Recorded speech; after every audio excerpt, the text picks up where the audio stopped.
Cette conférence va maintenant être enregistrée.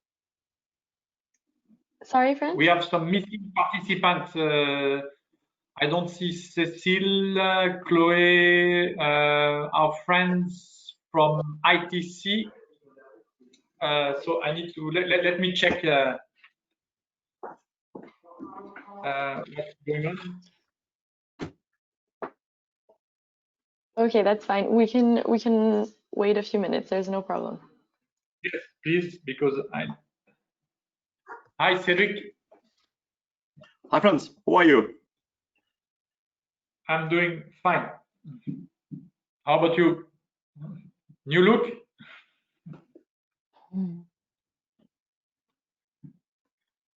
I couldn't hear you.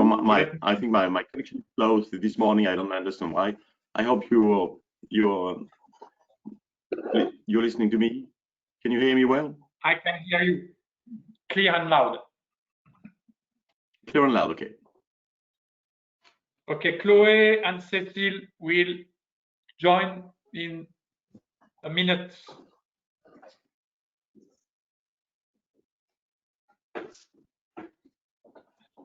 Hi, Coralie, you are with us? I can see you. Yes, I am. Hello, everybody. Hello. Hello. This is Coralie. We have a new member. Oh, okay. Welcome. Starting today.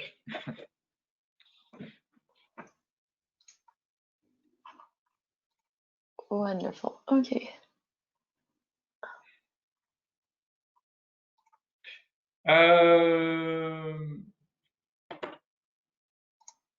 Maybe just I think we are while we are still waiting other participants, I will skip to French. On a eu un meeting, un déjeuner avec Cécile cette semaine avec les représentants de l'association des restaurants et les représentants de l'association des hôtels du Cambodge. Donc potentiellement beaucoup de personnes, et il y a eu un assez fort intérêt de leur part. On doit refaire d'autres présentations derrière. Il faudra qu'on en reparle parce qu'on est en train de voir pour quelles actions on pourrait faire de manière ciblée sur ces gens qui sont à la fois des hôteliers, des restaurateurs, qui peut être possible d'ailleurs des restaurateurs avec plusieurs restaurants, chaînes de restaurants. J'aimerais avoir à un moment ou à un autre plus de discussions sur comment on peut adresser ce type de participants qui ont quand même un profil particulier. Mais bon, voilà, je voulais vous dire ça, on a eu des discussions intéressantes, un déjeuner lors duquel Cécile et moi avons fait une présentation et il y a eu de bons premiers retours. Hi, Cécile.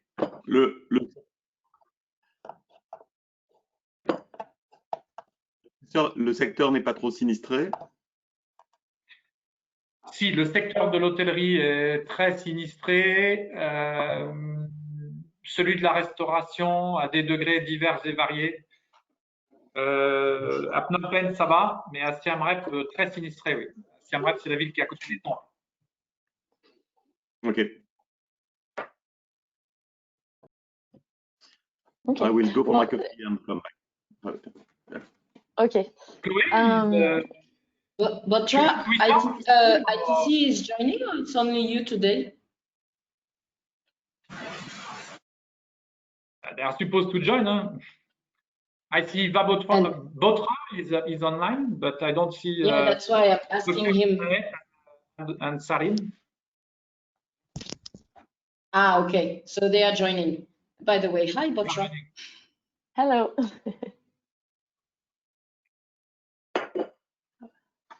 Yeah, hi. I was just waiting for the rain to pass by so I could finally talk. You have rain? Okay. Yes, it is.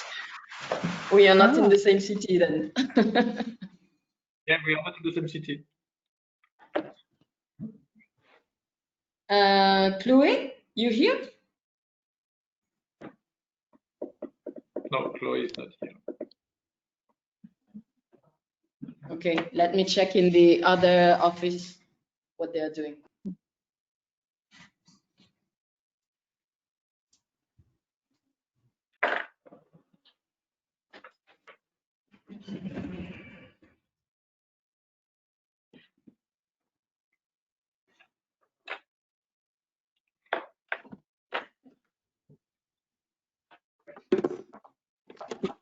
Peut-être aussi, bon, puisqu'on a encore un peu de temps, je voudrais présenter Coralie. Là, vous avez vu la petite fenêtre apparaître qui vient de rejoindre l'équipe et qui va nous aider là. Elle commence la semaine prochaine aussi à tout ce qui touche au recrutement des participants. Qui est aussi quelque chose qui Mathilde, toi aussi tu vas nous rejoindre un peu plus tard prévu. Mais on a décidé sur une courte période de se faire aider par Coralie, parce que là le compte à rebours a commencé et il faut qu'on puisse être un peu plus actif sur le recrutement des participants dès la fin du mois de novembre, en décembre. Et puis après, en début d'année prochaine, Mathilde, tu reprendras le manche, et en plus, il y aura un tuilage avec Coralie, donc ce sera parfait, quoi. D'accord. Voilà. Et puis Coralie connaît bien le Cambodge, elle est là depuis plusieurs années. Je suis sûr qu'elle pourra bien nous aider. Mais du coup, l'équipe Cube continue de grow localement. Très bien. Et on tient prêt il faut qu'on puisse démarrer en mars, donc et faut qu'on mette un coup d'accélérateur sur le recrutement des participants. Mais, on va voir toute une partie sur le recrutement, donc on pourra même donner quelques tips un peu en live sur ce que tu as demandé sur les restaurateurs et les hôteliers. On pourra incorporer ça avec Cédric. Ah, bon, j'ai vu qu'on a Chloé et Alizé qui nous ont rejoints. And ITC, are you here? Je leur ai envoyé un message. Turn on your mic, but yes. Yes. Good afternoon and good morning. Good afternoon. Good afternoon, Kinalet. Yes. How are you doing? Yes. Good. So far, Are we so ready to good. start? COVID-19. Are you alone, Okay. Dr. Kinalet, or is Dr. Sarin around? We are together, but on different computer. So let's kickstart the training. Can I just check Okay, that thank you. everything is being recorded? It is. It's being recorded. Great. Thank you for the reminders. Okay, so I'm going to share my screen to get started.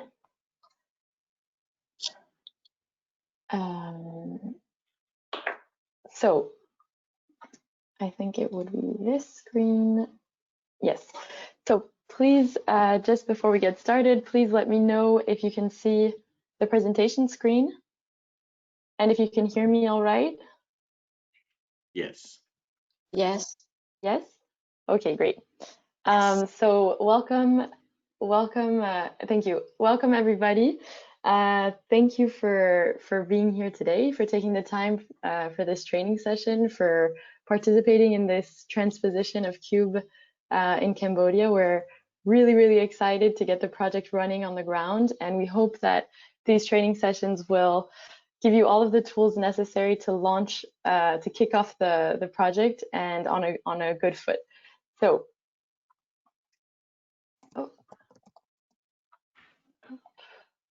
sorry, just getting, having some little technical difficulties to change the slides. Okay. I propose we shut down our cameras. So we can have a better connection. Yes, that would help.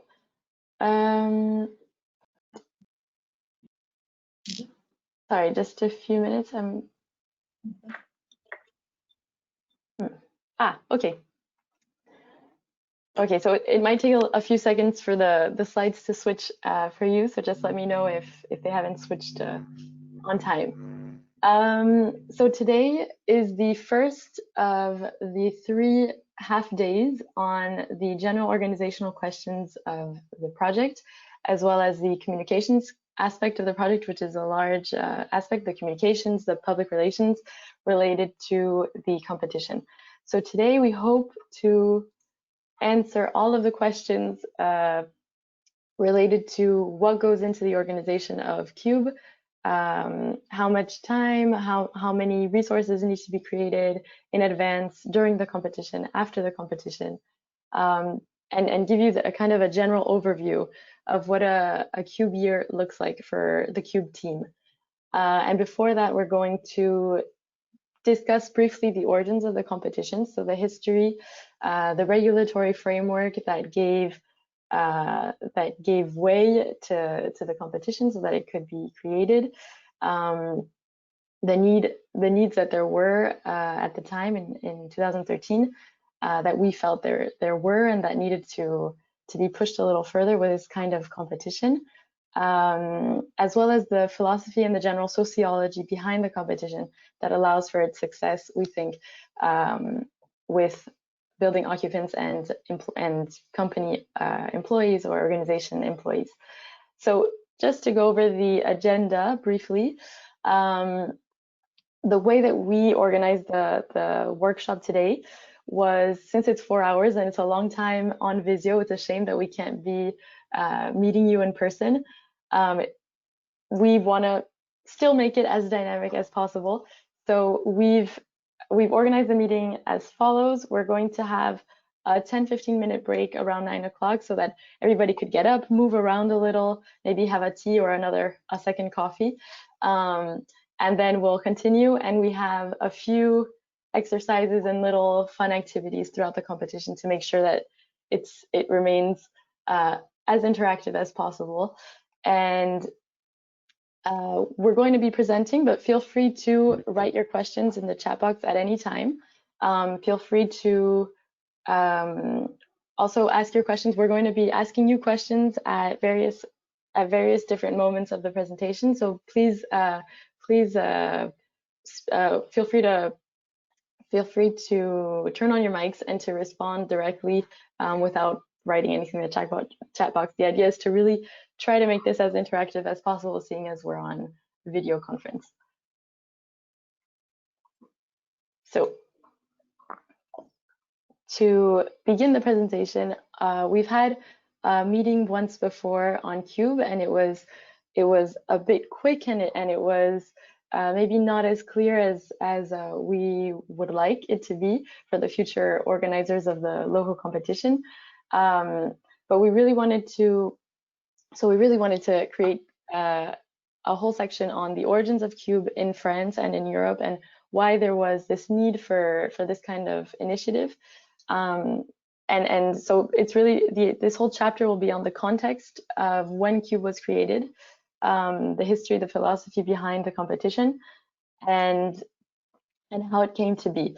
So of course there will be things that are very different to the Cambodian context, and we just wanted to kind of reiterate what the situation looked like in France, why this competition was created, when, how, by whom. So this is the first section. And so I'll be, sorry, I haven't introduced myself, but I'll be presenting the presentation. I'm Amanda Garcia, and I'm the project manager of CUBE. And Cedric, who's with us as well, who's the director of the French Institute for Building Performance, he will also be participating in and out in the presentation. So to begin, we wanted to contextualize. So these are key figures from the building sector in Europe. We've seen that the images on the right, so the construction sector, the construction of construction materials, and the operating consumption of the building and construction sector make up an enormous portion of our global energy consumption and our global GHG emissions and CO2 emissions specifically. This is something that we know. This is something that we hear, and these figures, we see them time and time again in reports. And what we find is that we have a lot of information also in Europe on existing buildings, because we have a lot of older buildings here. And what we find is that the legislation regarding the building sector has been really focused on new buildings for the past 20 years. So we created this kind of timeline of recent legislation that touches upon the building sector's consumption and tries to regulate it or set some kind of targets for this sector's consumption. But like I said, the legislation leading up to today's legislation in France, for example, has been really focused on new buildings. So in 2010, we had the first Energy Performance of Buildings Directive, the EPED, signed in Europe that set the legislative framework surrounding building consumption and the fact that it needed to be regulated. But what it said was also that each member state in Europe had to set up its own particular legislation regarding building consumption, and it set a time frame by which each member state had to create this legislation. The Energy Efficiency Directive in 2012 came in as a complementary directive to the 2010 directive. And so what really comes out of the main idea, I would say, of these directives is that each member state in Europe needed to create its own legislation regarding building consumption for the first time in many cases. And that was a really kind of a pioneer legislation. And then we'll see the issues or the shortcomings of this legislative framework in the next few slides. But it really kind of set the stage for what was to come. And it set the stage also for building consumption to be a subject that was talked about and discussed and became necessary. In 2015, we have the COP21, so we set ambitious consumption targets globally, and each country needs to meet their requirements, their targets. Again, non-binding, but still globally recognized and set pretty ambitious targets. It sets climate change and the need to remediate and set legislation to deter this as much as possible, really at the center stage. So at this time, let's kind of imagine that sustainability becomes a huge subject in companies. Sustainability becomes something at the forefront, whereas before it was something not discussed as often, and definitely not as essential. And then in 2018, 2019, we have the Clean Energy for All Europeans package, which will annul the two previous directives, which will update them. So replacing the EPED and the Energy Efficiency Directive from 2010, 2012 with new requirements, new targets, a little bit more ambitious. And then finally, in 2020, we have the renovation wave published. So what's great with with this little timeline, it's really just to simplify the directives that were in place in Europe, the focus in each of them. So new buildings mainly as the focus before. Now we have a renovation wave that brings the renovating of existing buildings to the forefront for the first time, which is really also a pioneer legislation as we're seeing it today. To kind of go into these policies a bit more, they did provide objectives and tools, of course, to achieve the objectives that were listed in each directive. However, these were not mandatory. So while objectives were set and needed to be set by each country's building sector, the objectives aren't binding or mandatory, and there also wasn't a kind of system to make sure that the objectives are being met or not. So these are kind of shortcomings from the policies. And then, as I mentioned, the energy performance legislation was really focused on new construction, new buildings, which is very important given the rampant construction going on all over the world. But that being said, the focus was really on setting building codes, for example, in each country. And despite this effort, only two-thirds of countries today have signed building codes. And even when building codes exist, it's not necessarily a given that these are enforced. So really, something really important to focus on, but also something that has been perhaps not as efficient as would have been expected from the policies to date. And then with all the focus on the new construction, we have all of the existing buildings that represent a fourth of global building stock today and absorb a third of final energy production. So while all of the legislative focus has been on new buildings, new construction, we have this whole existing building sector that's consuming an enormous amount that represents a huge amount of our final energy consumption globally, and there's almost no legislation restricting the consumption of this sector. So just to give a bit of a comparative study on the policies that exist intra-Europe. So in Germany, for example, consumption objectives have, of course, been set because of the EPED, the EED, the last directives on energy performance in Europe. However, if we really dissect the legislation, nothing has, specific objectives for the public existing building sector have not been set. So that means that there's a lot of great things being done to achieve really ambitious targets in Germany and in Denmark, but they're public or general existing non-residential buildings.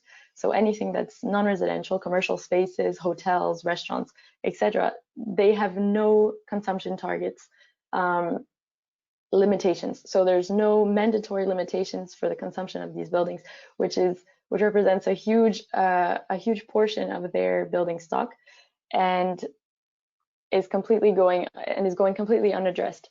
So this is the context that we wanted to describe in Europe at the time, and even today. It's very rare to find existing building specific legislation, and especially mandatory legislation. So achieving X target. So let's say one of these targets, 40% by 2030, 55% by 2030, and having it be binding, mandatory, with some kind of follow-up to ensure that the objectives are met. This is something that is extremely rare or just non-existent in most member states in Europe. So now we can enter in the French case, which is the case that we know and the case that gave life to Cube. So at the same time that these directives are being signed at the European level, in France, in 2013, just to kind of accompany the policies that we mentioned, there were of course many more before this timeline, but just to kind of keep our view on from 2010 until now. In 2013, we have a national engagement charter that's signed in France, and I'm going to describe what that means in the next slide. But so we have the policies at the European scale being signed in 2013. The first two policies, the first of which require that each country signs their own country-specific legislation regarding building construction. So in France, right away in 2013, we have this national engagement charter.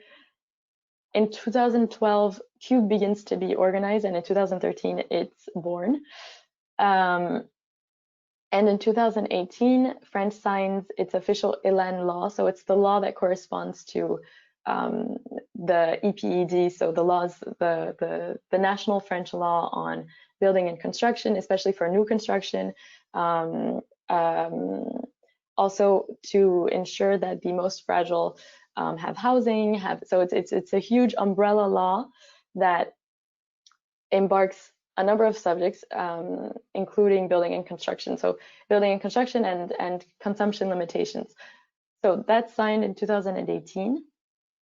And in 2019, there's a tertiary decree. The tertiary sector in French, it just means the non-residential building sector. So there's a tertiary decree, so a decree for the non-residential building sector specifically, that's added to the ELAN law. So it's a law that will address this sector only, and that is signed into law in 2019. So it was signed last summer. And just to go swiftly into what the National Engagement Charter means. So at the time, so at the time, so I might keep the last slide. I'm indecisive. Well, okay. At the time that all of these policies, this whole legislative framework is being created, in France, we have the Grenelle laws that are being signed. So the first environmental laws. There were many, and with many changes and amendments. But what this sparked was a general movement in the building sector, so key private and public actors that were mobilized around energy efficiency for the first time. So the energy efficiency, sustainability, this becomes a real subject to a number of actors in the public and private sector that have significant portfolios of buildings, and that energy efficiency, working on efficiency on the technical side, on the human side, all of this could have enormous benefits and repercussions. So it becomes a real subject that's actually taken seriously. These actors have convened together and a number of times, and what they created was a national engagement charter, so where they cited and where they signed their engagement to set more ambitious consumption targets for their own sector. So for the commercial buildings, the industrial buildings, everything that's non-residential, they felt the need, and they formed a sustainable building plan in 2013. Before 2013, sorry, they signed the National Engagement Charter in 2013. So as a group, as a sustainable building plan. Sorry, I just saw that somebody was coming in and leaving. And so this was a really monumental moment because it really showed to the market that these actors were engaged, that they were committed to first setting more ambitious targets, and to having these more ambitious targets be set in law so that it could be construed by the whole sector, and it need to be followed by the whole sector. And what's really impressive with this National Engagement Charter is that it was a bottom-up effort, and also even being a bottom-up effort, it received such national recognition, such national success. The charter received 100 initial signatures in 2013 and spans today over 120 million meters squared, or over 10% of the national non-residential building stock in France.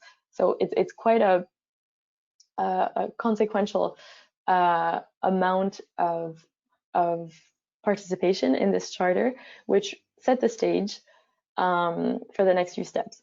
So how does this translate on the ground? So while this whole sustainable building charter is being created, what we see in the private sector, but also in the public sector, is that this regulation is going to arrive. More and more regulation is coming in to play on building consumption. And what we see is that the idea of sustainability is also coming into buildings, touching upon sustainability with employees, making sure that office spaces are conducive for sustainable practices, for sustainable practices and gestures in the office space. And so what we find on a very concrete level is that we needed a way to measure energy efficiency. We needed also a way to measure progress in buildings, because in order to meet policies, even if they weren't mandatory yet, they knew that they would become mandatory at some point. So we have portfolio managers who are rushing to find the measure that will allow them to measure efficiency, to measure their progress in their portfolios, because now there's going to be a weight associated to progress. There's going to be a cost, there's going to be benefits in terms of investments and investment portfolios. Well, if buildings are performing better, they're going to be more, I'd say, more interesting for investors to consider. And so we find these large building operators and these portfolio managers really trying all the strategies that exist. So we have certification strategies, especially distributed investments, ISO 50001, et cetera, and which all help to set energy efficiency at the center stage. So energy efficiency and sustainability have become topics that need to be discussed, that need to be worked on by each of these buildings. And yet what we find is that the policies that existed and the programs that existed, while really helpful and while really necessary to use, they remain limited. They remain limited because they didn't measure progress. So what we find are ways to measure what exists in the building when it's constructed, or even to understand operating systems. But what we don't find is how to measure progress. So how is the building performing better this year compared to last year, compared to 3 years ago, 5 years ago, and how can we use this progress each year to set more ambitious targets and to first, well, realize what we're consuming today and how much we can reduce this consumption with really small adjustments. So this slow progress in buildings, in building consumption, in limiting building consumption and CO2 emissions, led to a few different actors to meet together and to observe similar programs in different countries that were going on, and create Cube. So we've created, this is the first time that I'll stop, but we've created these discussion slides to help maintain the to actually help create a conversation, since we're on a video conference, and that way my voice will not bore you for the whole 4 hours. But so please interact with these slides however you wish. Our first question, we're going to be asking questions each time we have these question marks coming in. So which key actors would be the most appropriate to initiate this kind of national engagement charter in Cambodia? Do you think that if we follow, of course, it's a completely different context and history too, and so we just went over the French case and the European case, and so we mentioned kind of the public and private sector actors that came together and said, okay, yes, we need to set more ambitious targets. Is this something that could be replicated? Is this something that, I don't know, for example, restaurateurs or hotel owners in Cambodia coming together with ministry officials from the environmental ministry or something and saying, okay, yes, let's set something more ambitious? Is this something, I don't know if it's something that could be replicated or not, but we thought it could be a good question to start the conversation.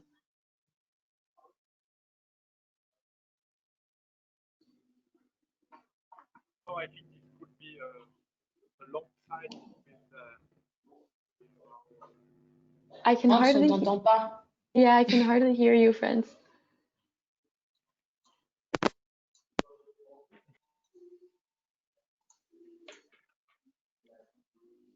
Can you hear me now? Yes. Yes? Yes. Okay. Sorry, I think I have a problem with my mic. Can you just again confirm that you can hear me? Yes. Yes. Okay. Yeah, I think this is we have not think about it as of today, but this is a kind of initiative that we could think about addressing alongside the energy saving competition.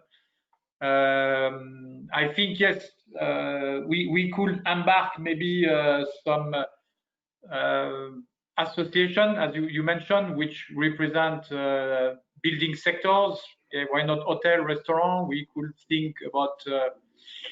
I would very like to see this for the public sectors, public buildings.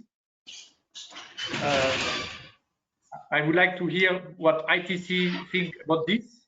But, this is something we could envisage for Cambodia. Yeah, and I'm thinking about maybe office building in general.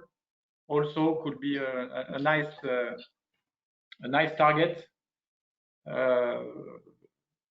But I see many benefits to have this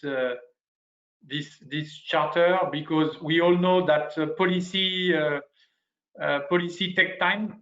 We are talking about, I mean, we see all the journey that France has made and Europe has made for the last 10 years.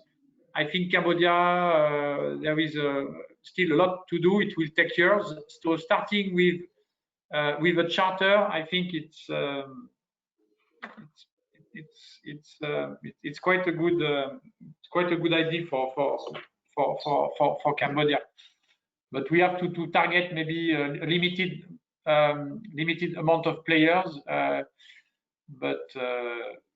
yeah, I like this initiative. Maybe if I can jump. For me, one of the idea, just to start, would be to contribute in the Eurocham, how do we call it, white paper, or you know, the one that is released every year, where there was a lot of suggestion on taxes, on improvement that could be made to the current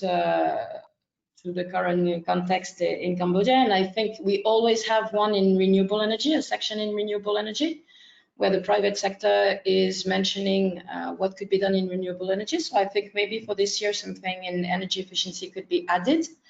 And so I think the Eurocham white paper could be one of the mechanism, but then also probably if we talk with the Cambodian Chamber of Commerce to see how they react and how they do their lobbying. And anyway, so the associations that we are contacting now, if really this is something that is carried by the entire kind of hotel, what they call CTF Tourism Federation, which englobes restaurant, hotels, etc. If this is carried by the Tourism Federation, that can be a good way to start. And this definitely we could be doing it with the Ministry of Environment, as the Ministry of Environment is already creating a kind of how do you call it, label for green hotels. So that could be something coming along it.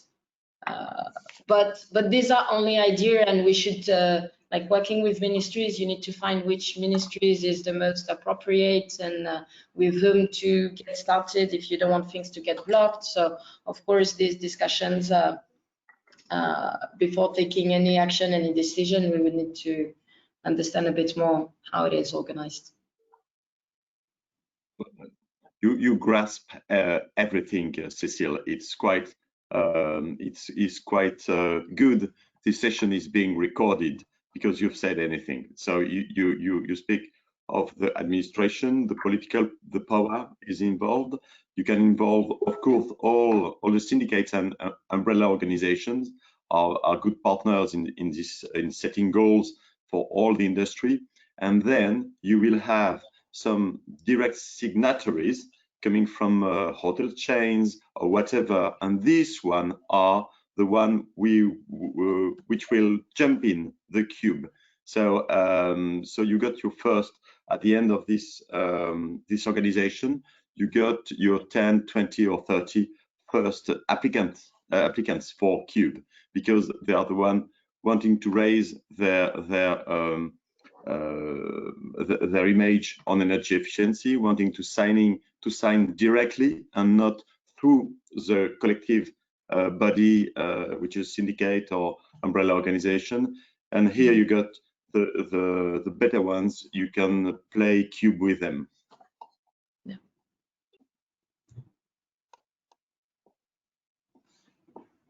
Okay, so I think thank you all for your responses.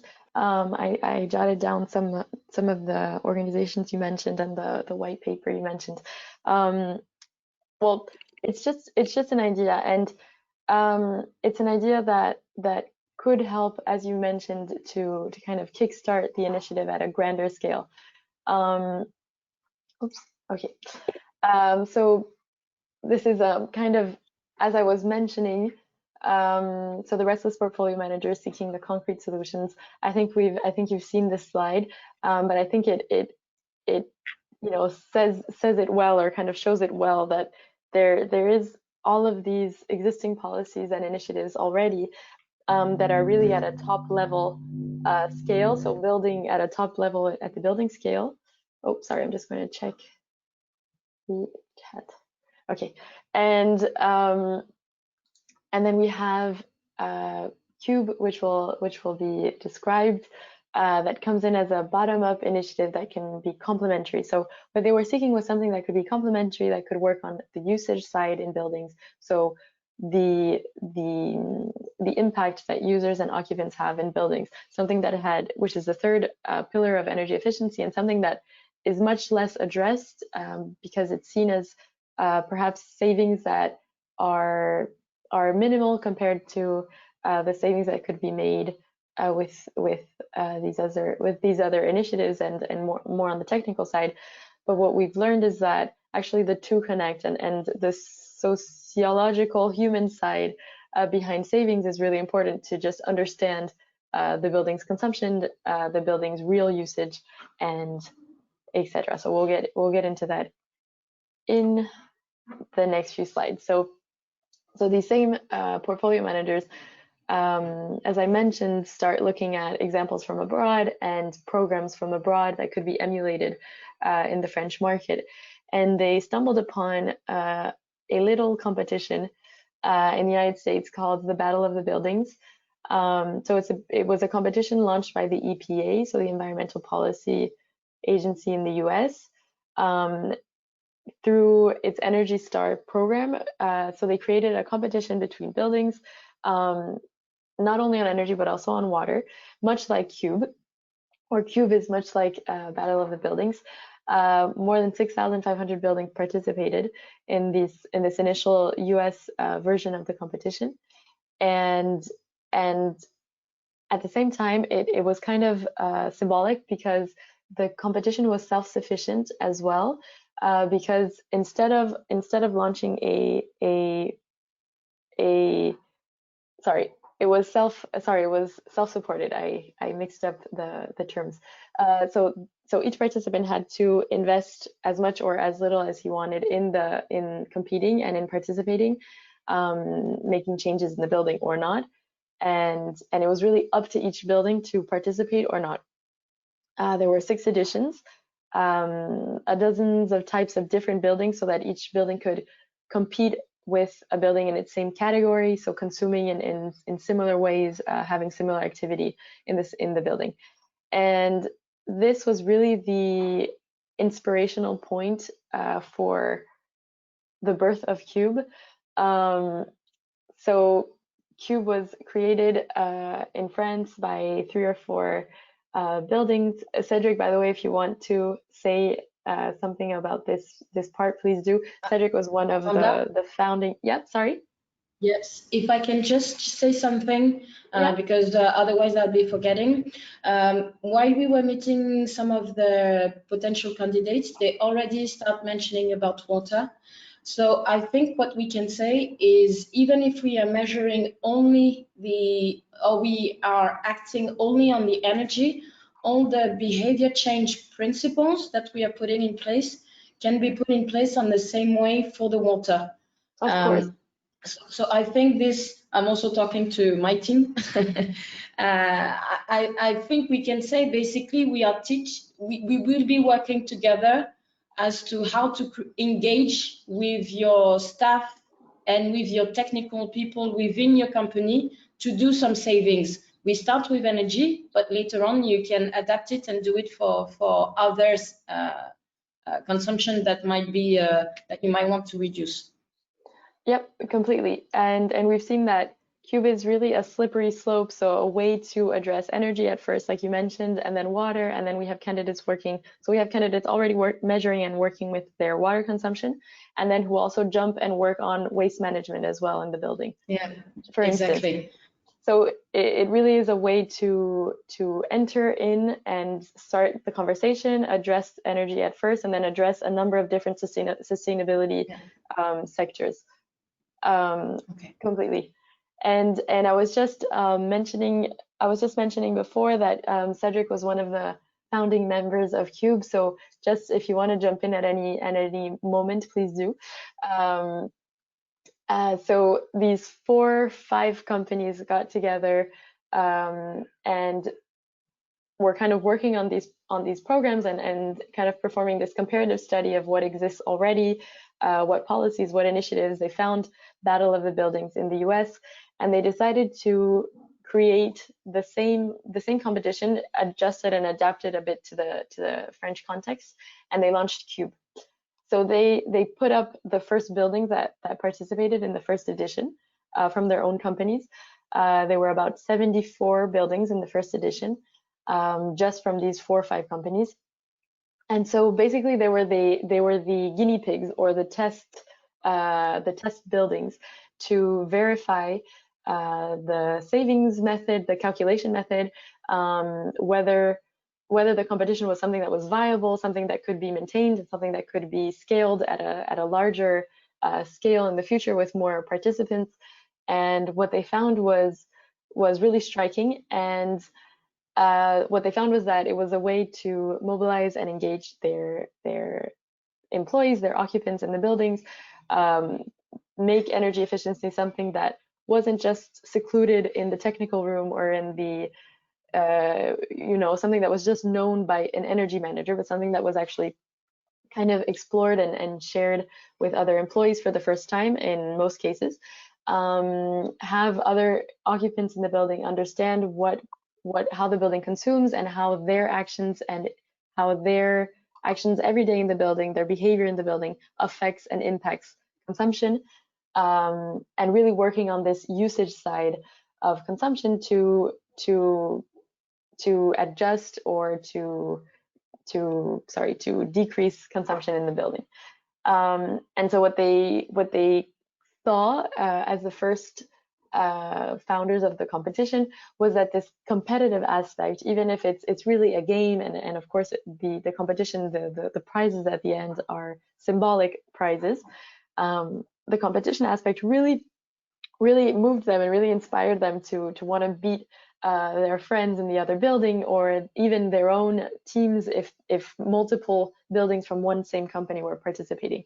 And it's kind of funny, and it's just a way to dynamize or innovate building consumption and reducing consumption in the building sector. So a way to make it fun, to make it to maintain the momentum throughout the year, is to have this competitive aspect.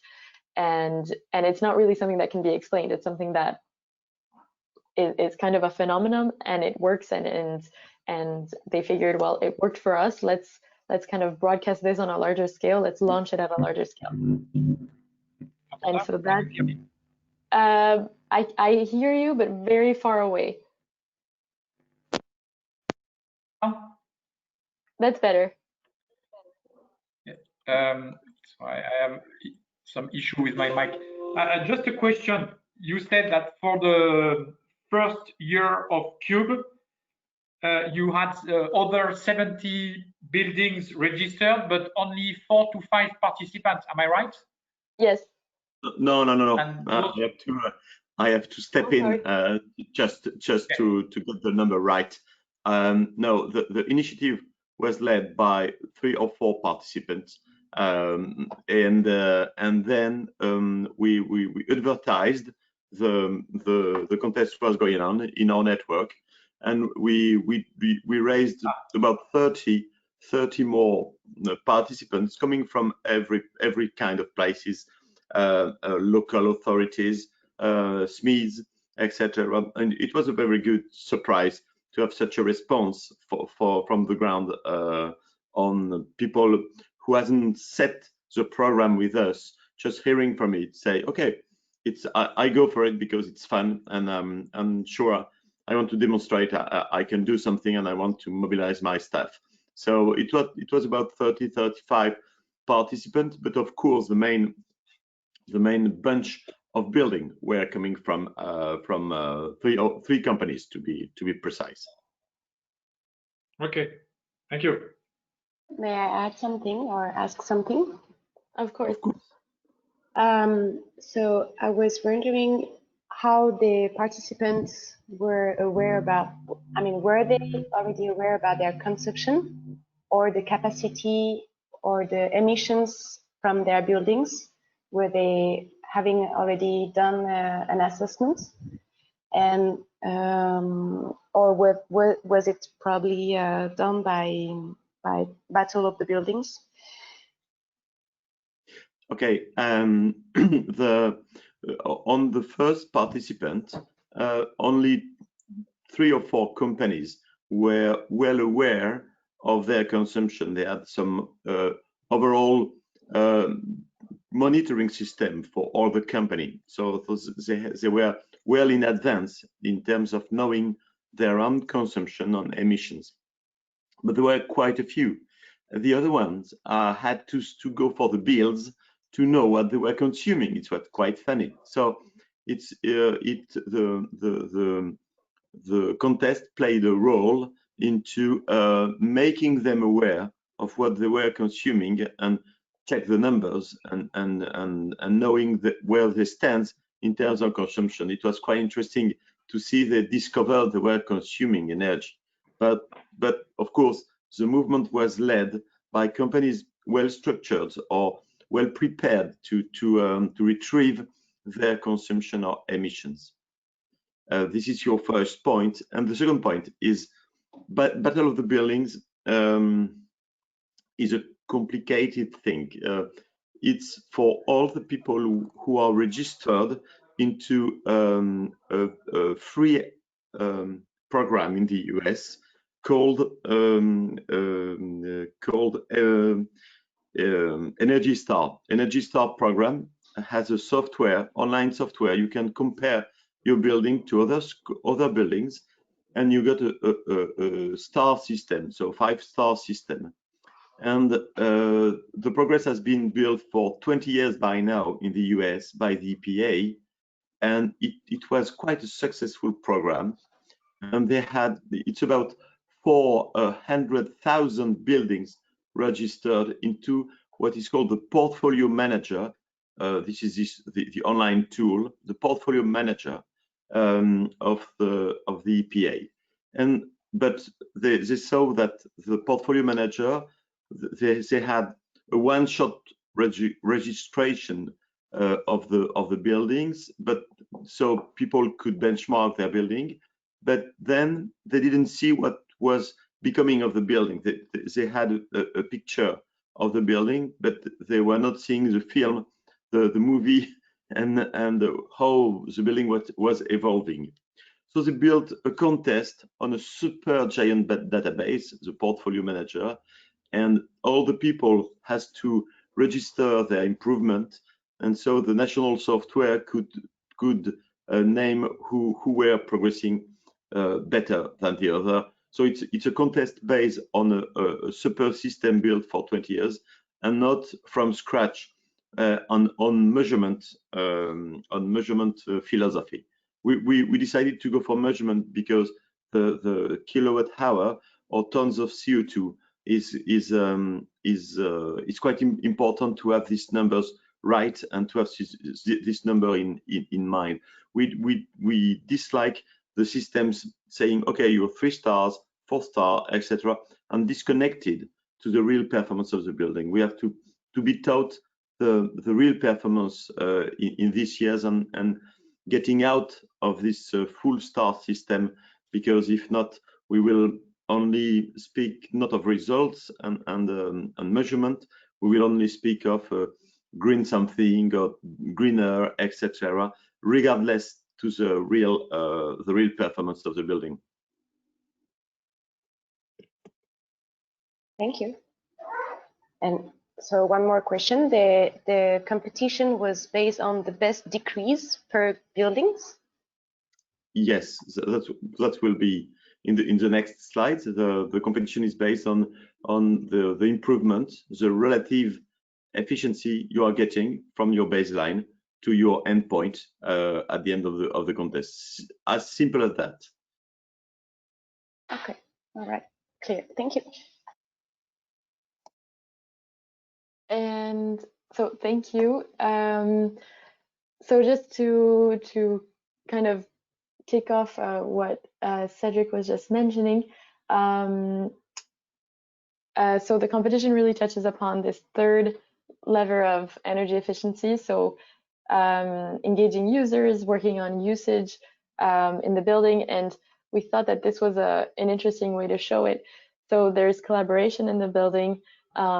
We raise awareness on how the building consumes, and then we can work on usage-related savings. For example, we can set heating systems here in France or AC systems in Cambodia based to turn on automatically based on when occupants actually arrive in the building and when they actually leave, rather than kind of preconceived hours of arrival and departure, but actually working with occupants, actually asking them, maybe having a little survey sent out or just observing them and kind of resetting systems and equipment to actual usage.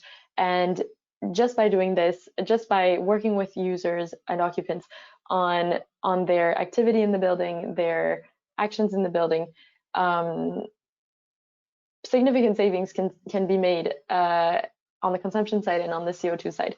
And I wrote, most importantly, the results are created and can't be denied. So with the competition, at least it was the case in France, is that the competition was launched, results were obtained, results that were pretty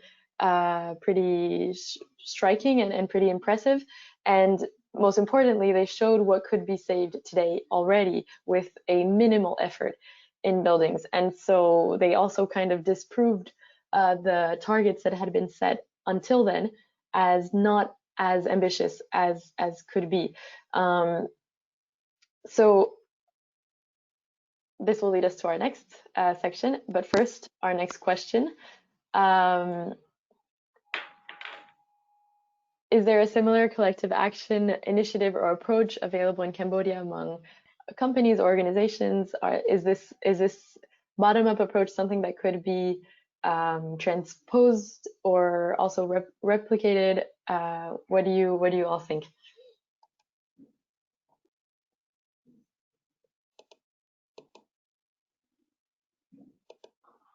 I can maybe share my experience.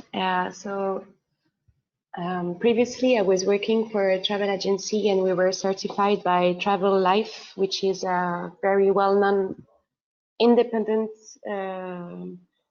certification based in Europe.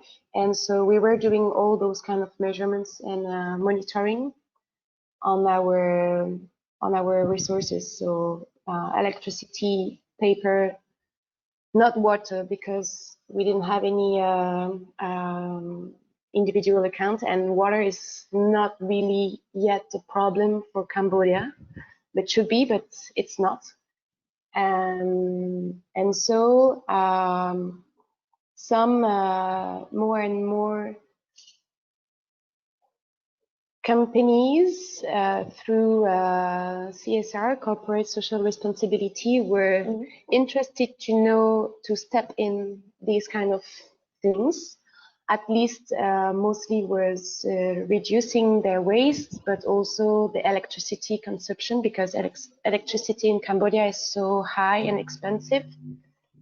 And so yes, there will be some similar actions, but also based on volunteering. Like, it's not there is no competition, no enforcement by the law or other formal way to really engage and action these kind of behavior. But individuals are super happy and willing to do things. So I think the competition aspect could be nice and engaging, but there are so many differences based on the location, industries, and there is, for example, for tourism, it's a big, it's very important for them. But compared to other sectors or industries, the interest into reducing consumption and resources are not there yet. Okay, that's really interesting. Thank you. I don't know if anybody else wants to chime in.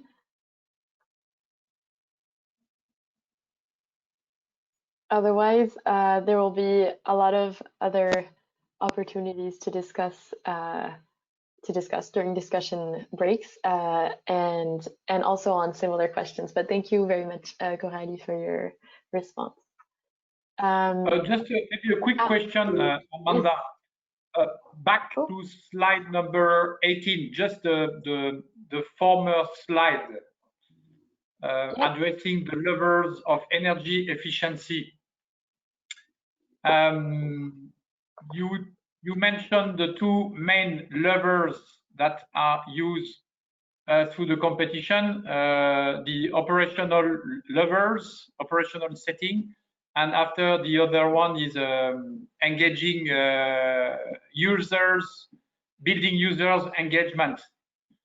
Are you able to, are you energy manager able to segregate these two levers into, you know, of course, this the competition creates energy saving, but are you able to know the part of the saving which comes from users engagement and the other one coming from adjusting operation? So it's something that we're actually working on at the French Institute for Building Performance, where we aim to create kind of an observatory on the subject, where we will be able to distinguish between, well, distinguish and quantify the savings due to the operational improvements and due to the usage side improvements. It's something that we're working on now, precisely with the 5 years of data that we have from Cube. But of course, it's something that cannot just be correlated simply. So we're working on the subject with our technical team is actually working on the subject, and we aim to create this observatory soon. Cedric, I don't know if you have any comments on. I can complement your point. This is quite hard because savings, related savings based on bills, the progress of each building is a black box. You know, they've been applying a lot the 3 levels or two and a half levels, I don't know. But you know what is the share of the savings you got from the level 2 or 3. And then there is mixed, there is joint result when you implement a new BMS, when you implement a new whatever, a new technical system. If people don't use it well, it only have a slight result at the end. So so this is we will say it this morning again through the presentation, that this is the joint initiative between 2 or 3 that is producing the result as rebooting the building through new techniques or new people are rediscovering the building and rediscovering how it is managed and regulated, and somehow it cannot be completely separate. But then, as Amanda said, we are trying to today to have the comprehensive information of what has been done in each building in order to search for what you said. And some samples in the past, we got some buildings we know that they didn't manage the people in the building. They only went for technical adjustments, technical actions, or just changing some parts in HVAC. So we say, okay, this 15% or 20% in this building were only obtained by one technical stuff. So we know perfectly that what have been achieved. On the other hand, we had building only working with people with no investment at all. They just used the hardware which was in place, and then we monitored building going to 10% or 15%. Amanda, it was the CEREMA to 20%. It was the CEREMA in Lyon. They obtained 20% by a super management of the building and a very happy crew taking care of the building and with a very funny momentum, and they obtained 20%. It was pure user engagement, but always a cube result is a mix between all the parts, and sometimes one isolated the roof. So it was about the first level coming in the competition. Of course, we kept the result. We kept him a podium. We didn't say, okay, you went for the first level. You're out of the competition. But let's say that if you are running in the competition and just doing a super refurbishment, you cannot go for the building, because it's about huge rework of the building, and you have to move people out and then move people in. It's about measuring the work and not measuring a continuous improvement with people in an occupied building. But then, so okay, you got my answer. We got some points and some experience, some isolated experiences which help us to say it's about 20% on this side, 7% of this kind of action. But let's think that the 1 year action will be built on all the levels and with interconnection between the levels. And when you think the action as a whole, it's quite interesting, because if you go for techniques, people have to use it. If you go for people, they have to know how techniques works.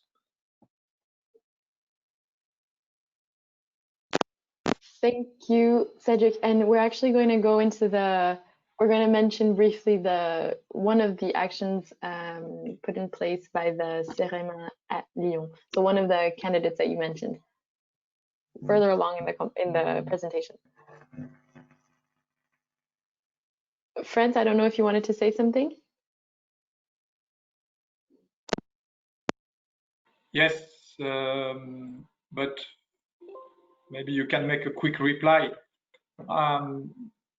For the improvement of operation, do you also take into consideration maintenance of equipment?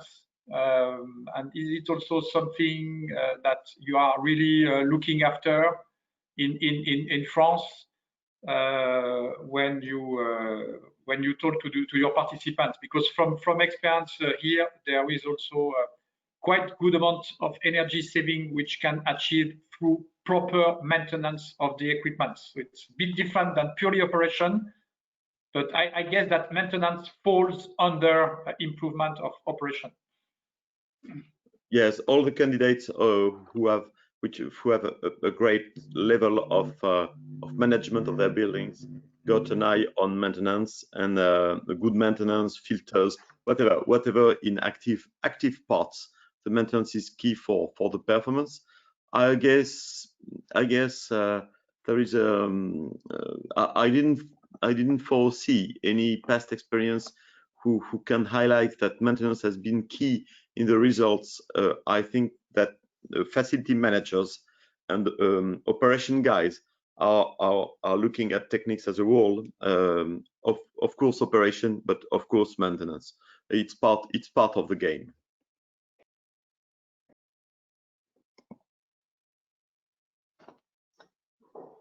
So I'm just going to continue on to the next slide, if that's all right. to kind of end this first chapter of the Cube story. So now we have the Cube competition. We had the first results. We showed the market what can be saved already today with a minimal effort and really working on the usage side. So not necessarily investing large amounts in the building or even in the renovation, but just working on this usage side initially. And so it's something that cannot be denied any further, and allows for the eventual setting of sector-specific legislation that was signed last summer, so the tertiary decree that we mentioned earlier, and the fact that it's kind of an example of policy making 2.0. It's a results-oriented policy, so it's not based on measure, but based on results. So regardless of how buildings arrive at their objectives, they just need to arrive at their objectives. They can do whatever they need to do in the building. They just need to all achieve the same very ambitious sector-specific objectives. They are binding, so they're mandatory. The objectives are mandatory, and if they're not met, there's a whole system of repercussions. So there's a name and shaming system. There's a fine that would need to be paid by buildings if we arrive at 2030 and the minus 40% hasn't been achieved, for example. It's based on real absolute consumption, like Cube. And yeah, so this is the recent policy that was signed in France, and we like to think in some parts influenced by Cube, and our institute participated in the white paper and as well as in the work study groups that led to the organization and eventual coordination on the decree, to kind of influence with the proof that we had from Cube, so the results, but also the fact that we were using real absolute consumption rather than simulations, for example. And so we arrived at this sector-specific binding targets, and it's final energy consumption, France, just to answer your question. So final energy consumption, and so this is addressing final energy consumption, and it's actually pretty symbolic as a policy, as I mentioned, since it's results oriented, it's binding, it's kind of we hope to see more policies kind of inspired by this one, just really based on these even first two points, the results oriented aspect and the fact that it's binding. We hope we'll see in 2030, but we see already that the fact that this was signed in 2019, we see that buildings, portfolio managers are already kind of scrambling to find what they can do and how they can achieve their goals from here to 2030. So we hope that most buildings in the existing building sector and throughout will be able to achieve their objectives, and we hope that this kind of policy will motivate them and mobilize them in different sectors, so in France, but also hopefully abroad, if similar policies are adopted. And now to briefly go over the competition. Oh, sorry, I'm just reading the questions. Are the targets addressed to companies or building owners? The targets are for buildings. So the buildings need to, sorry, I'll go back to the slide. The buildings need to achieve, let's say, minus 40% by 2030 based on a reference point that they need to choose. So each building will choose it. The reference year cannot be earlier than 2010, so it needs to be from 2010 on. They choose a reference point, and then it kind of works similar to Cube. There's going to be a state operated platform that's called Operat, so OPERAT. Yes, and the decree stands actually, so in its current form, it addresses buildings that are over 1,000 square meters. Yes, meters squared, sorry, 1,000 meters squared. And I just got confused with the square feet. And what we hope is that it's triggering kind of an influence to all buildings in the sector. So not only buildings that are over this minimum, but we see, for example, we have buildings in Cube that are much smaller, but that are already doing so much to achieve these objectives and even more ambitious objectives. So we hope that what the decree will have an influence on the whole existing building sector, regardless of the size of the building, the surface area, and kind of like having a trickle-down effect, and hopefully will address all buildings. So hopefully it will be open to all buildings in the coming future, to include them all and to have them all to all meet the objectives. I hope I answered both of your questions. I'm just gonna, yes, okay. I'll just keep going, and I have the chat open. So if you have any questions, please, I'll try to keep reading them at the same time. Just to go over the Cube, the general principles behind the competition, and I'm glad we kind of doubted whether we should include this since some of you already know the competition really well. But I'm glad that we did, because I know that we have some new members, Coralie and others. So hopefully this will detail the competition even more. So the competition is a 1-year project. So it's not too long, not too short. It's the right amount to motivate employees, occupants, and ensure that the momentum isn't lost.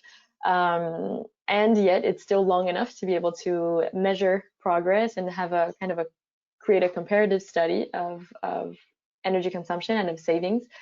So throughout the year, here are the dates for the French calendar. So next July in 2021, we'll be launching our next edition.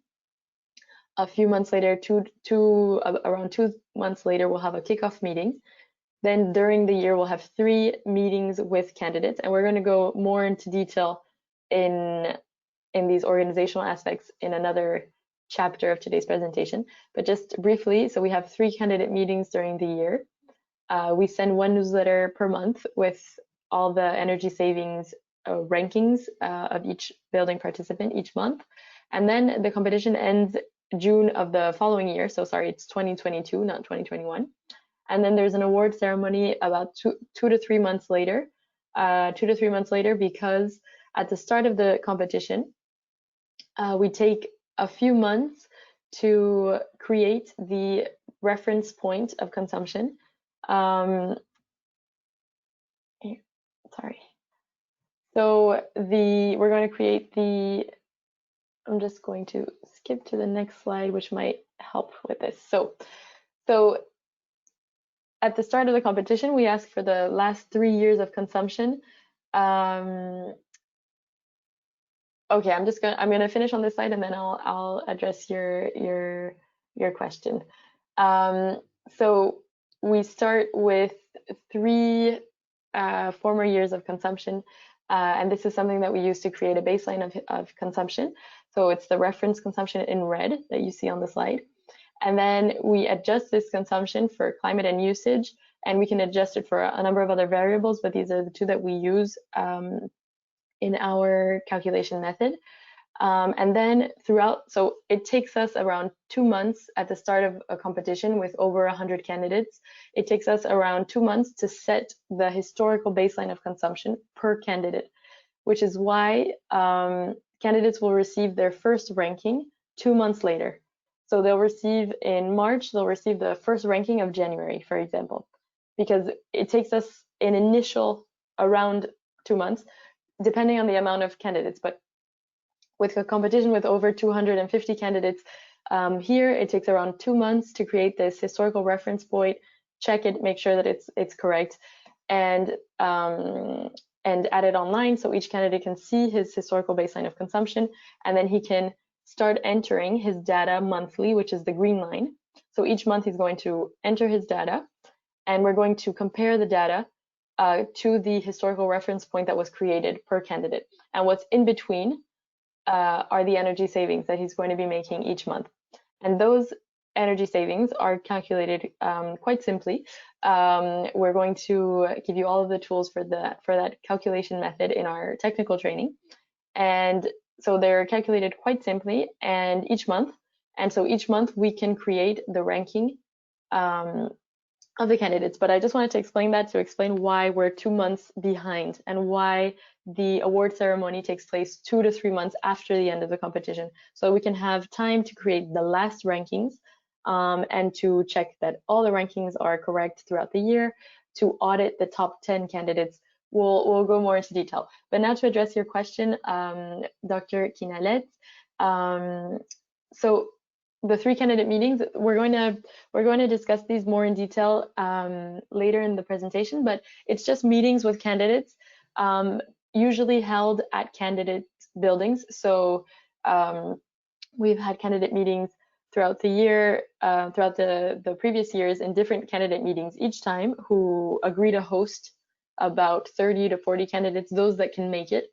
And it's a time where candidates can share their best practices, they can share what they've been doing in their buildings, they can even give a tour to other candidates and show them physically what's been done in the building, what on the technical side, but also on the human side, so they can even, have colleagues come in and give feedback. It's really a time to exchange among the candidates and to share their CUBE experiences and their CUBE feedback until then. So we have 3 around every 3 months. We'll have a candidate meeting, or every 2 to 3 months, and it really allows to kind of keep the momentum, keep it going, remind the candidates, yes, you're in the competition, there are others that are doing great things. If you've maybe slowed down here, you can get inspired, you can continue as well. So those are the candidate meetings, and well, I kind of explained them, but we'll go more into detail, even more into detail in a few hours. I hope it's clear. And just to return to the calculation method, I hope that's clear as well. This is something that we're going to go over, I think, a number of times throughout our partnership and throughout the workshops. But I think it's just important to explain why the calendar, why the calendar that we have with a kind of 2-month difference. And so each month, candidates, what they see in their candidate space are graphs, like the ones that you see below. Graphs and data, of course, detailing their energy savings per month and their CO2 savings per month as well. And then at the end, the idea is that they win a cube. The cubes that we give as prizes are glass cubes, and they're really symbolic prizes, something to motivate candidates in a kind of PR communications way. If they earn a cube, it's something that they can communicate about, they can expose, they can kind of shine the light on the efforts that they and their teams have been implementing throughout the year. They can, so to value candidates, but also to communicate about it internally in a company, for example, or in a given public institution, but also externally to make it known that they've participated in CUBE and that they've even won a prize. So it's symbolic, it carries weight, and it's something that helps to maintain the competitive aspect of the competition, and something that we've seen works well with the candidates as well. And to go, no, so Amanda, I don't know if you have thought about speaking of the medals also, because this applies to Cambodia too. Maybe you're mentioning that afterwards. Yes, it'll be mentioned afterwards. Excuse me. And just I see Cecile's question. So throughout the competition, so what the candidates will see on their candidate space, they're going to enter their data each month. So they're entering the data on time each month. Each month they're going to receive, we have it kind of organized in a certain way, but this is something that could be adapted. Each 5th of the month, so now we're in November, so the next newsletter is going to be sent December 5th. On December 5th, we'll send the next ranking. And when we send the next ranking, their candidate space will get updated and their most recent ranking will be shown. They can follow their monthly savings on the candidate space, but what they can't see is their ranking compared to other candidates. What they receive in the newsletter that's behind by 2 months is their ranking in their given category that I'll go into in a few seconds, compared to other candidates. But what they see in their space is what they've saved this month or in the previous month, and that they're perhaps, I don't know, first in a category, but they don't know who else is in the category, for example. And to continue with just some figures based on CUBE. So after 5 years of hosting the CUBE competition, these are the figures that we were able to observe. So we had a bit over 12% average energy savings in our candidate buildings, with over 670 candidates passing through the competition in 5 years. The best reaching 57% last year.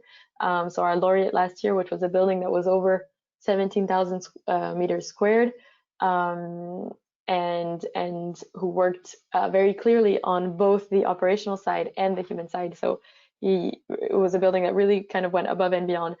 And the competition was something that revealed how the building was being operated before the competition. So it was something, perhaps it was being operated poorly, and precisely participating in the competition was what shed light on the fact that there were so many improvements to be made on the operational side and on the human side. So it was very impressive results last year in general, and this laureate, I think, kind of is worth explaining. So I always like to include a little bit of details. Anyways, and you can see as well the kilowatt hour saved, the amount of dollars saved based on the energy savings and the equivalent on energy bills for our candidates. The tons of CO2 and the employees that have participated and the meters squared that have participated in the competition. So as we mentioned, we have here, I wanted to include the different amount of buildings that have participated from the first edition to the last edition. So in the year 2013 to 2014, we had around 75 buildings. And this year we have 260 buildings. So just to show how the competition grows and how the participation in the competition grows and kind of the influence, those that participate once will perhaps participate many editions in a row. If there are larger companies or public institutions with a large portfolio, if they like the competition, they'll come back next year with perhaps other buildings in their portfolio to achieve similar savings, and they'll try to disseminate the CUBE principles among their buildings in intra competitions that they'll make among their teams. And just to kind of touch upon this slide as well, this is the typology, the types of candidates that we have in France that we had last year. So from 2018 to 2019, the kinds of participants that will register the building. So we have energy managers registering, property managers, landlords, and many more. And we thought this was interesting as well. So this is not updated to include the last 20 or so buildings that are participating this year.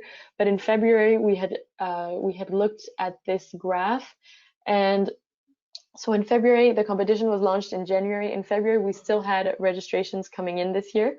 So today we have 260. In February, we had 241. And just to give you an idea, we had 51 candidates registering the 241 buildings. To give you an idea, we had 2 candidates registering 49 buildings. We had a number of candidates registering 1 building, registering 2 buildings, and for us, it's something that's interesting. This year it was kind of a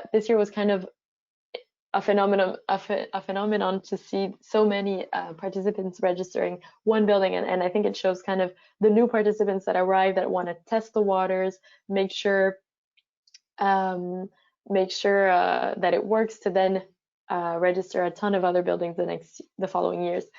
And the rule of registered building, I don't understand the question, Dr. Quinales. If you could maybe, if you want to maybe turn on your mic and ask it. I'm not sure I follow.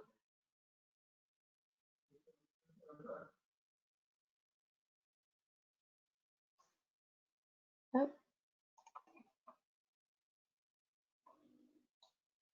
Oh. Okay, that works. So yeah, so we thought that this could be interesting to share. And oops. And also from last year, because we don't have the final data from this year, so we can't share the final data from this year yet, the trends that we're seeing.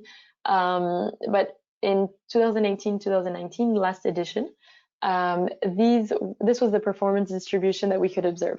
So we had a significant number of participants between 11.5 and 17% energy savings. So again, kind of in our average area, and also a significant amount in the 17 to 23% area. So just to kind of show the distribution of our candidates last year. And last year, if I'm not mistaken, there were 248 candidates, just to keep that in mind.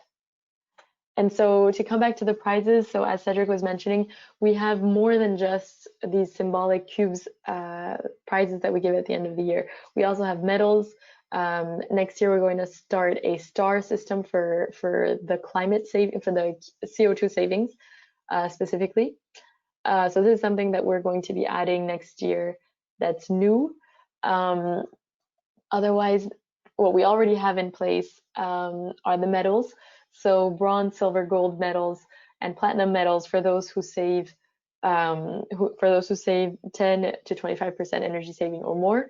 And these are these are just printed medals that we prepare in-house, and that candidates are given during the award ceremony. And it's something that they can also frame, that they can, put in their office, that they can be proud of.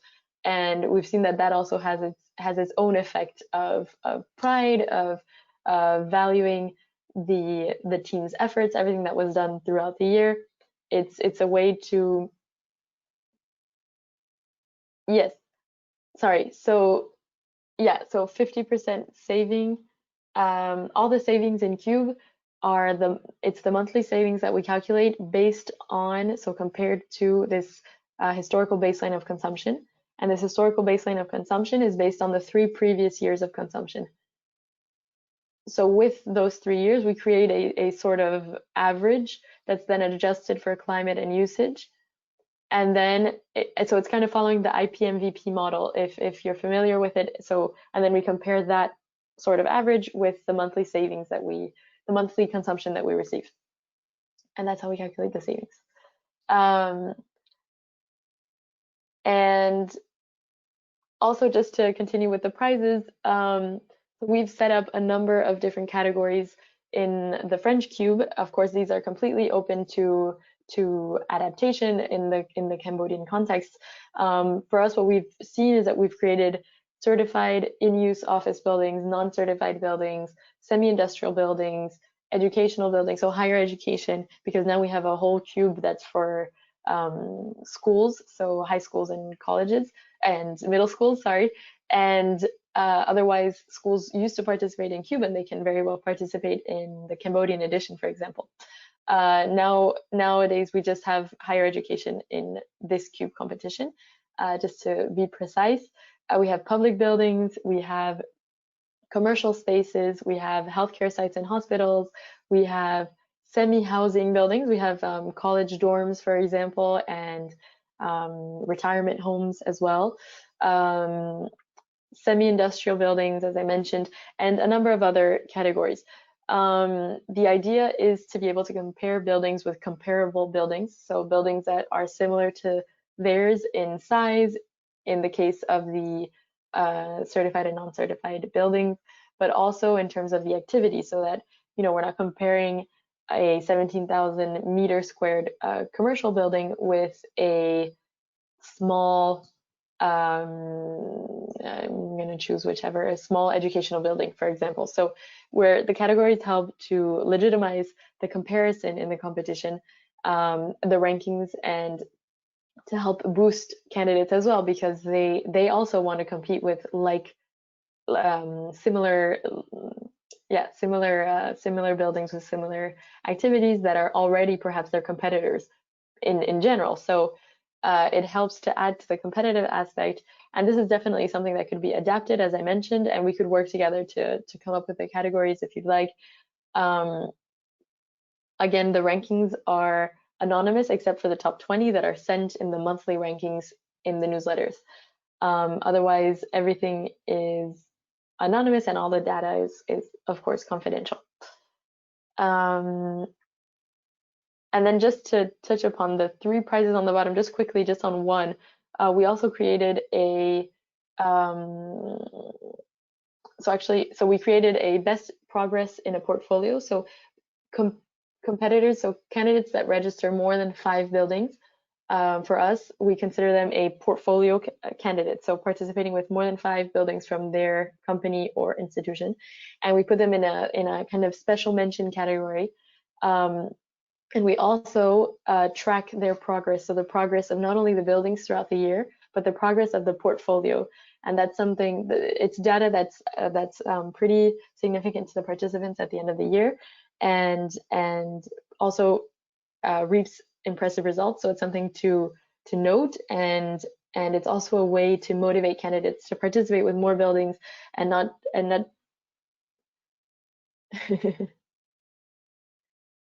So Cedric said we also decided a new prize of $1 million for the winner for next year.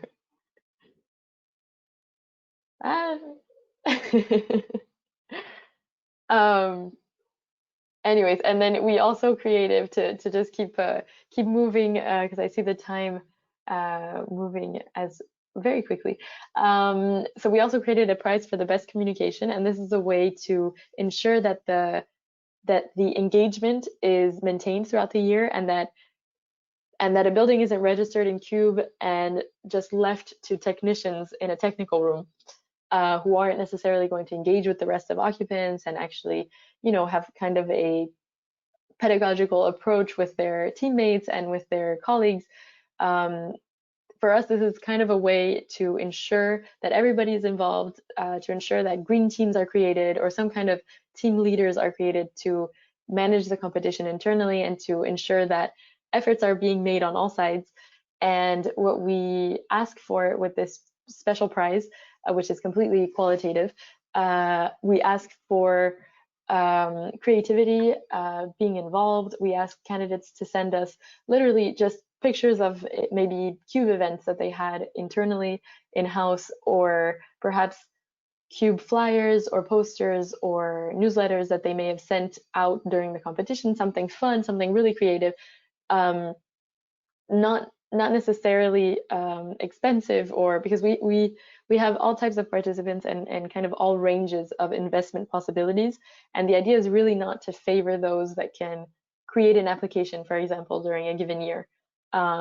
We have had candidates create an application to boost Cube participation, for example, but those are certain candidates that can, and then we also have other candidates with very little means to engage in the competition, so with less investment possibility, and who have done really creative things. So Cedric mentioned the Cerema from Lyon.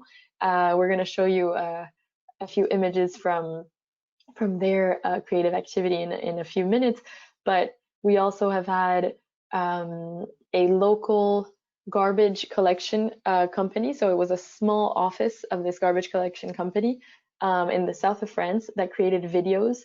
The colleagues created videos. They dressed up as superheroes with makeshift costumes that they made or brought from home.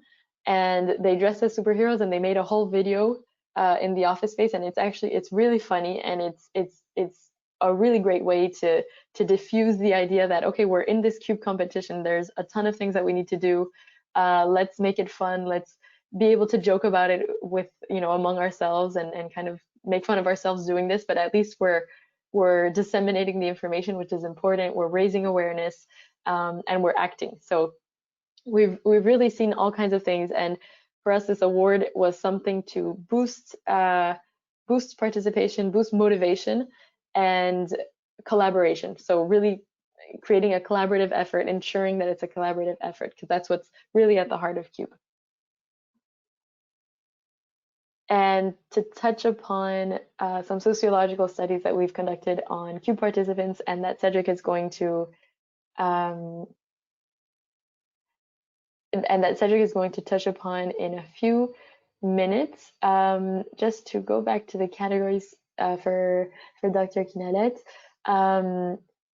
So we created the different categories of buildings as a way to compare buildings in a more precise fashion. So in order to compare buildings that are actually comparable. So semi-industrial buildings being compared in a special ranking together, commercial buildings in a certain category together, office buildings that are over 5,000 meters squared, for example, compared together, and not, so we have one general category of energy savings and of CO2 savings, where we have all candidates together, and we rank them just based on the top 20. And then we have these specific categories that we created and that you can create either similar to our own or based on the different makeup of buildings in the Cambodian building sector. And it's just a way to compare buildings more correctly and more easily, if that makes sense. I don't know if I answered your question.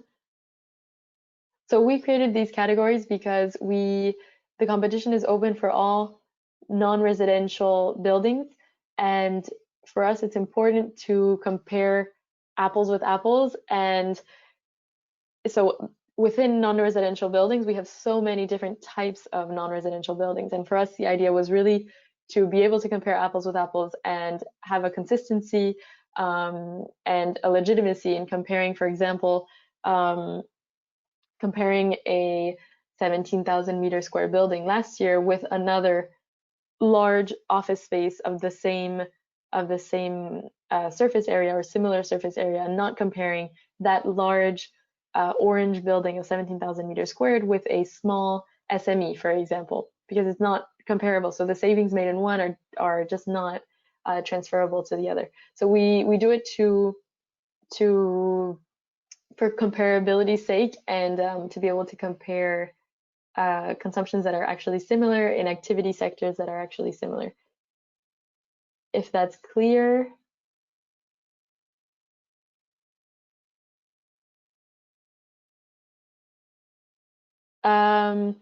For us, for the question is, what is the minimum of participants we need to create a category, if I understand well, to make the results meaningful. So we like to have at least 5 candidates in the category. At least 5, especially because in the ranking that we send out each month, we have 5 buildings in each ranking, so in each category. So for us, we like to say 5 buildings in order to make the category. This could be different. This could be something that's adapted to different contexts and also to different competition sizes. For us, it's been important to distinguish among our candidates in this way. It's something that could be completely adjusted, but for us, it's been 5 participants minimum to create a category. Okay, so no problem. Okay. Amanda, can I?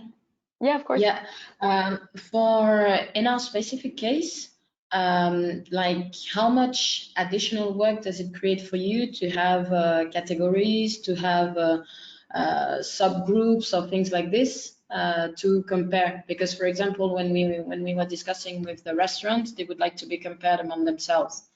And we might have the same thing with hotels, and who knows, there might be even different categories among the restaurants where you have really, or hotels where you have the really, really big one and then smaller ones. So how much additional work does it represent to you, and what kind of guidelines could you give us in terms of what we can talk with the participants in terms of categories? So it doesn't take up a lot of time for us at all. What we do is we decide on the categories at the start of the competition. So once we've seen which candidates have registered, we kind of consult ourselves internally. We draw up a list and we add tags to the platform online. So we can add tags to each candidate. For example, if it's a commercial space, we'll add commercial. If it's an educational building, education. And so this allows our engineer who's conducting the calculations each month, this kind of facilitates his time, and he can just filter out the category that he's looking for in the general consumption calculations. He can filter education, or he can filter certified of a certain surface area or public building. And for him, it's quite simple. It's just something that's been adjusted to the platform online, and that facilitates the calculations quite a lot. It doesn't represent a lot of time, and it's something that candidates will ask for, as you've seen already with the first candidates that you've met with. Here it's the same. So we get a lot of questions, and we get a lot of demands that candidates are compared with comparable other candidates. So it's very important to come up with categories that correspond to the registered candidates. I would say it's important to wait until you have your whole pool of registered candidates before the categories are set up.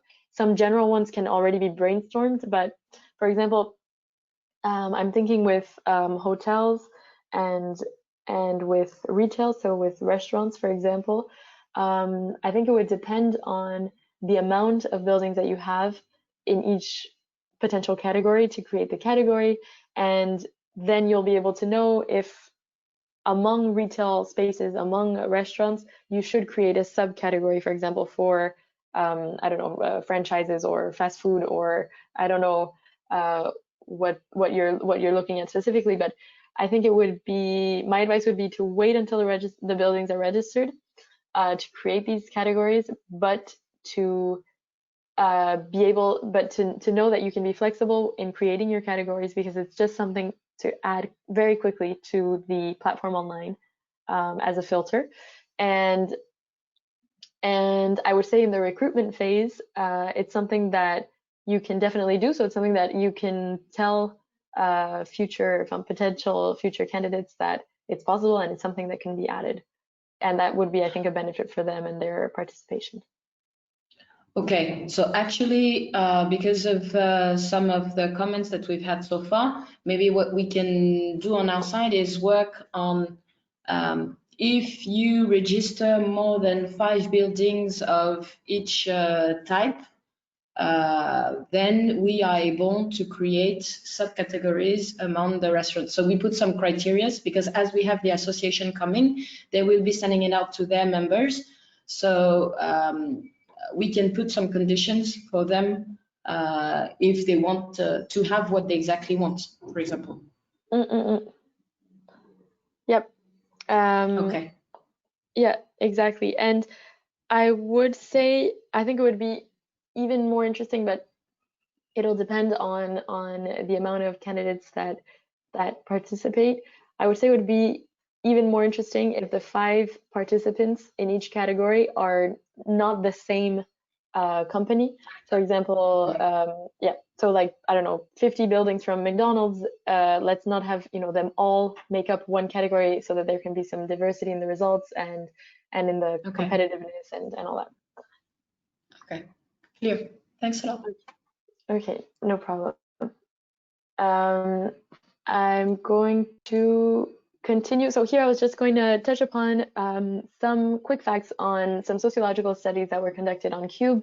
to know what happens after CUBE. So how candidates are going to continue acting in a CUBE way or in a sustainable way in their office spaces or at home or both. And our first studies showed the following information. So 87% of participants going above and beyond, either by re-participating in CUBE the next year or by conducting renovation works in their space, for example. And I'm just going to continue because I think we're actually short on time. During the competition, as I mentioned, the idea is really to inspire this collaborative effort, this collaborative effect. So creating a dream team or a green team, we've seen all kinds of teams created and all kinds of names given to the designated CUBE team. The idea is just that there should be, or ideally there will be, one person or a group of people ideally leading the CUBE effort in each building space and in each office space. So the idea is that there is a group of leaders on the subject that are coming up with the ideas, that are ensuring meetings take place and actions are actually implemented and kept through and followed through with, and they're the ones maybe disseminating the CUBE rankings each month internally, forwarding newsletters, forwarding advice on things to do and on tips to reduce consumption in the workplace just with our daily actions and our daily practices. So the idea is that CUBE can have this dream team effect, and it's really what we aim to achieve with each participation, is to really create this collaboration. So among in large companies, for example, among each different department, perhaps different departments have never even spoken to each other or never really had the occasion to work together. This is the occasion, the opportunity, and we've seen it here in France, to have one person from a communications department with an energy managing department with et cetera, creating a CUBE team, so an intra team to deal with CUBE and to manage CUBE, and in this way we see really great collaborations being born, and we see that that's also a way to render the CUBE practices and new gestures that may be learned during the competition, to render them sustainable and long-term.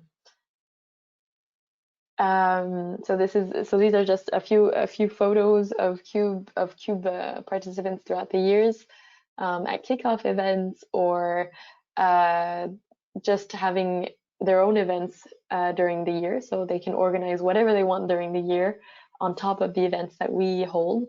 And we've seen that a lot of them can get really, really motivated to have monthly meetings, to have breakfast events, to have a number of different kinds of activities.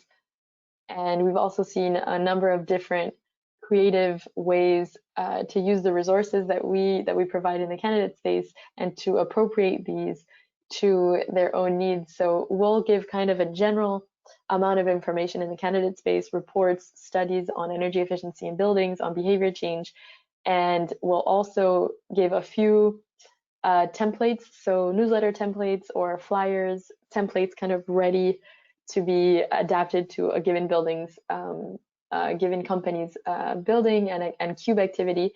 And these are just ideas to get companies going, to get the kickoff started, and that they can completely appropriate to their own context. And then we've seen just really crazy initiatives and really, really great initiatives from CUBE participants. So we've seen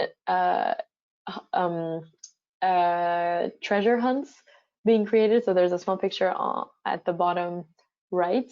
We've seen treasure hunts being created. So candidates who have set up a whole treasure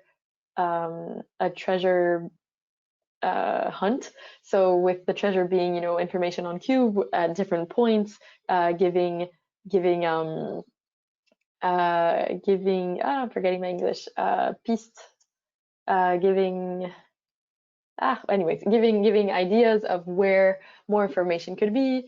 Thanks. Giving clues to giving clues to different colleagues on how to find the treasure, and then we've just seen just a ton of really crazy and really great CUBE initiatives and really creative. So and I think that shows, that's a good example to show just activities that can be done in the workplace with not a lot of investment at all, but that are really collaborative, really fun, can get colleagues conversing that perhaps haven't had a chat in a while. I think we think it's a pretty great initiative on that level. So we've kind of gone over this, so I'm just going to skip a few slides. We have some feedback from different companies. We have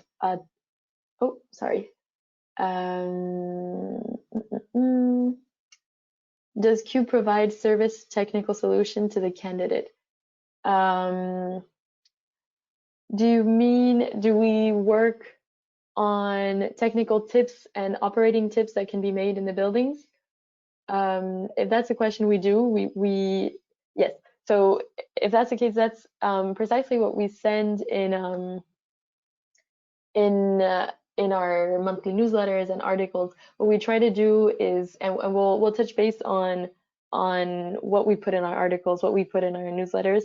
But exactly, so we try to give tips and tricks on saving energy, on habits, on behaviors that can be changed in the workplace that can impact the consumption, but not just behavior activity, also technical activity. So we give, but just very basic technical advice, because the idea is really to create this momentum of collaboration. And usually there's going to be somebody already working on the technical aspect in a building. And what we want is to have this person share his or her energy saving tips on the technical side with his own team. So the idea is to really kind of create this dynamic internally. But otherwise, yeah, we try to give as many tips and tricks as we can on both the technical and behavior change side. And just to arrive at the next discussion point before I think we take a small pause, a small break. We had a question on the competitive aspect, and because it is also perhaps a cultural question, we wondered if the competition format, is it something that could be enticing in Cambodia to trigger behavior change? Is it something that could be successful is probably not the best word, but if it's something that could work in the context to be able to boost engagement in the competition?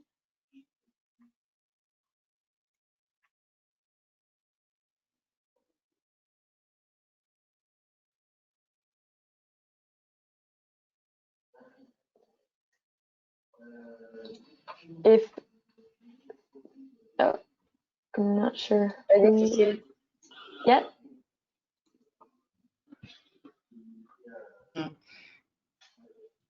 Yeah, okay. I wasn't sure if someone else wanted to talk. For me, I definitely think yes. That's also the reason why we selected this format. People like to play here.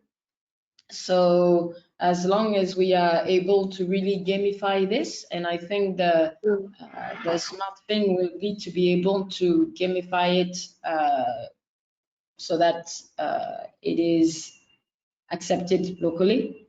But I think as long as we can gamify it, people will follow. So the only thing will be to find the ones that will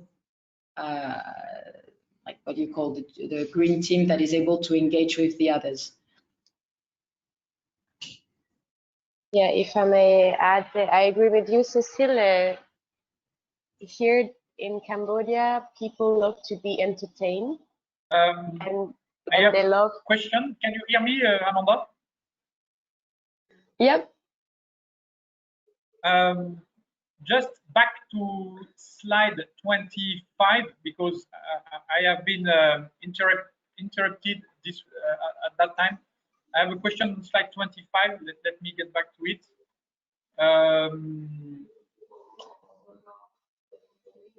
It's the type of participants. I don't really understand this slide, because to me the type of participants are building types, but you mentioned, for example, that energy managers or property managers are participants. I'm not really sure to understand what you mean, because an energy manager works for either for an institution or for a company. I'm not really sure to understand how you categorize participants. Yep. Do you understand what I mean? Yeah, completely. And I think it's something that maybe we can clarify. I'm going to write that down. I think it's something we can clarify in the title of the slide. But the idea was just to share who can register buildings in Cube. So the types of, so it's the types of candidates being registered or participants being registered.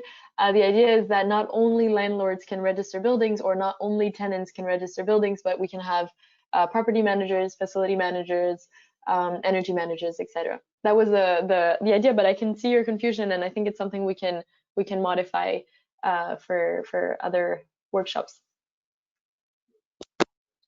And I think another question on slide 26, because again I was not really focused when you present slide 26, but does this slide implies that you can still accept candidates after you start a year of competition? We did this year kind of specially. It was kind of a special case, just because we started our recruitment process a bit later than we would have liked, and so we left the registration open for a bit longer. Or we were just a little, we actually didn't leave it open. It was actually closed, but we were flexible with candidates who wanted to register a few weeks or a few months after the start of the competition. It's completely possible. It's kind of a shame if they miss the first rankings, but if they register in February, for example, the first ranking hasn't been sent out yet. So it's something that can completely be accepted. In our case, it's something that we did kind of exceptionally because of our recruitment having started a bit later. But yeah, so it's a good question, and it's something that I mean, ideally registration would end when it's supposed to end. I think it's better in an exceptional case. However, we can definitely accept participants a little bit later than the start date, just because we can add them to the first ranking in time. So it's something that's allowed. So thank you for your questions. I think Coralie was discussing this question that we raised here. I don't know, Coralie, if you want to continue. Yes, thank you, Amanda.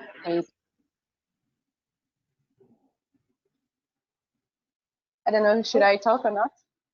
Yeah, I mean, however. All right.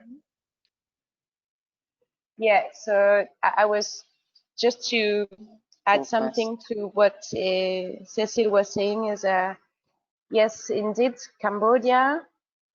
In Cambodia, it really helps when you have something that entertain people.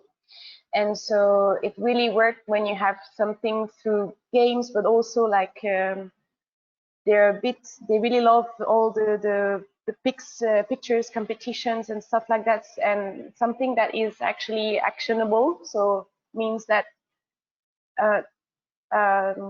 it's not only change behavior, but also do actions through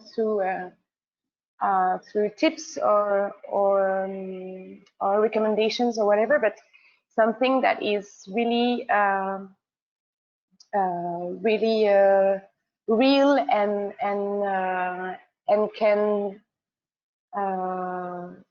create momentum through the teams, and can be what will be the best way to say, can be saved or pictured in terms of is that the special moments within the team, or with where they a best picture or something like that, but something that is create games and create entertainments. that's something for me. I realized that in my previous company was really helpful to really engage people, because when you, this is the really exciting, it might be something super exciting for you, but for others it's just extra work. So for those, you really have to highlight the fact that it's fun and not only like something more to do. Mm-hmm. And so if you avoid these kind of new rules or new way of behaving in the office, you have more chance to engage the people. Exactly. That's what we think too. So, well, it's great to hear that it's something that it's a format that could work in the Cambodian context. I mean, we hope so, since we're since you're launching the project in March, and since we also believe that it's something that could be replicated, of course, with adaptations to context in a number of different building sectors. So that's great to hear. And now we're, oh, okay. I just have one more question from France. Amanda? We're going to, yep, sorry.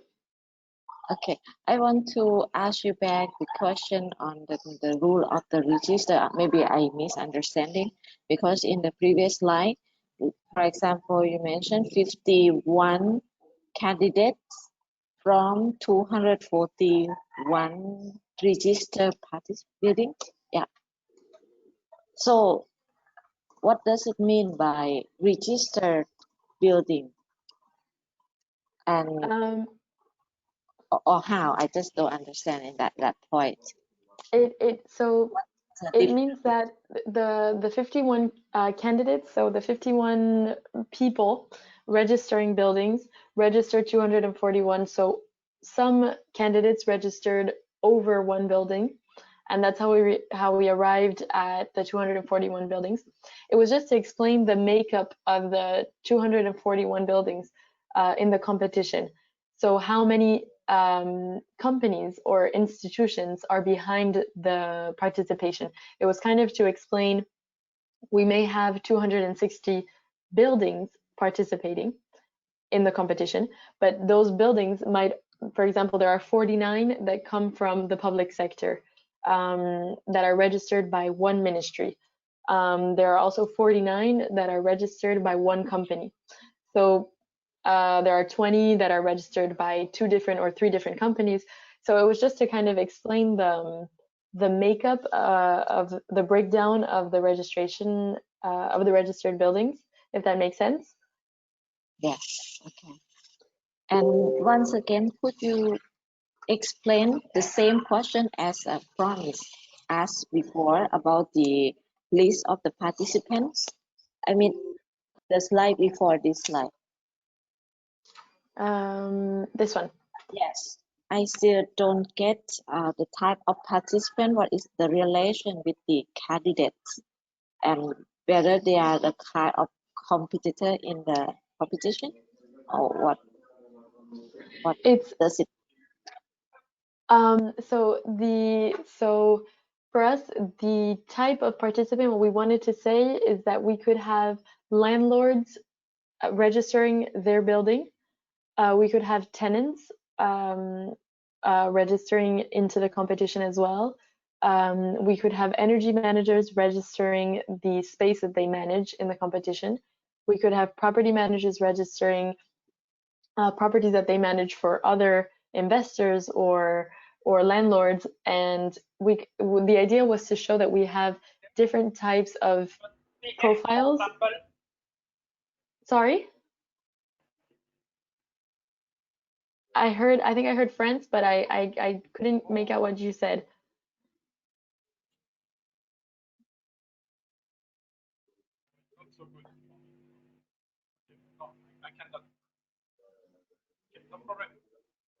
Okay.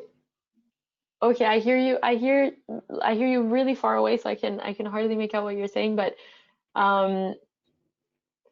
but I hope it's clear about the registered participants.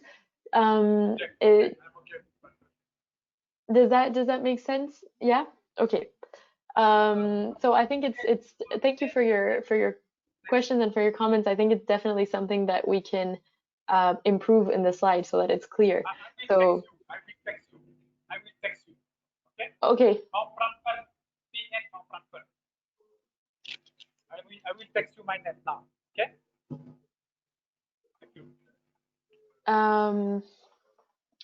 So just to continue on, now Cedric is going to discuss the sociology behind the competition success with you. We have a quick little question again before, and I'm actually going to suggest a break before we start this section, if that's all right with you. If you would like to take maybe 5 minutes to just move around, maybe have a cup of tea or of coffee. I think we were supposed to take a break around 10, so we're not as far along in the presentation as we thought we would be by this time, but I think that a break is in order. If you all agree, perhaps let me know in the chat or by turning on your mics. Yes? Okay. Great. So I'm going to actually make myself a tea as well, so I'll be right back. So we can say maybe 5. It's 10:14, so 2:15 for you. Perhaps we can meet back at 2:20, if that's all right with you. Yeah. Amanda, I wanted to thank you because I know what you are doing is extremely difficult and extremely I don't know, I don't find the word in English, but doing this other remotely, it's you feel alone. So thank you. Oh, thank you. It's true that it would have been much more interactive in person, but we have a few ideas, and I hope that it's going to help us interact as well in a few slides. So that being said, I'm going to go make myself a tea, and I'll be back in 5 minutes. And we'll continue in 5 minutes if that's all right with you. Yeah. Okay. Okay, great.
Okay, so I'm back. Perhaps we can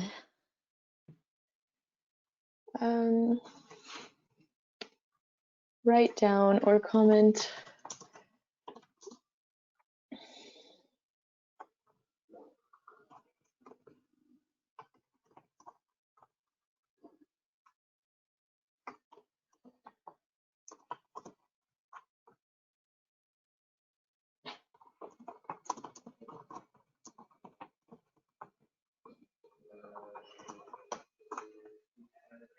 Okay, great, thanks.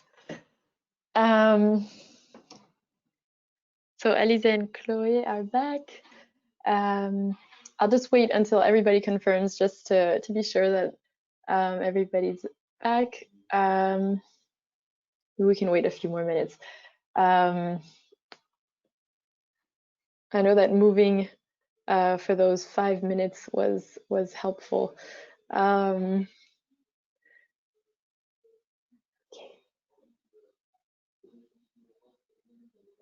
Okay, so I think we're just waiting on maybe France and Cécile and Cedric to start this portion of the presentation. Okay, great.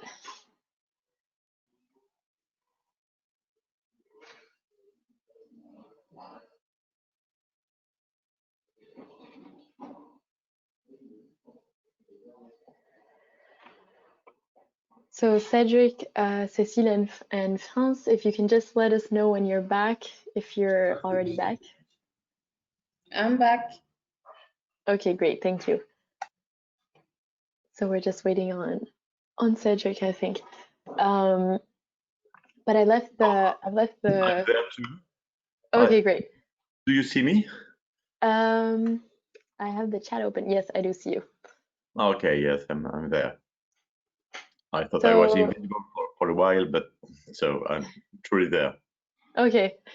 So Cedric, you have the floor.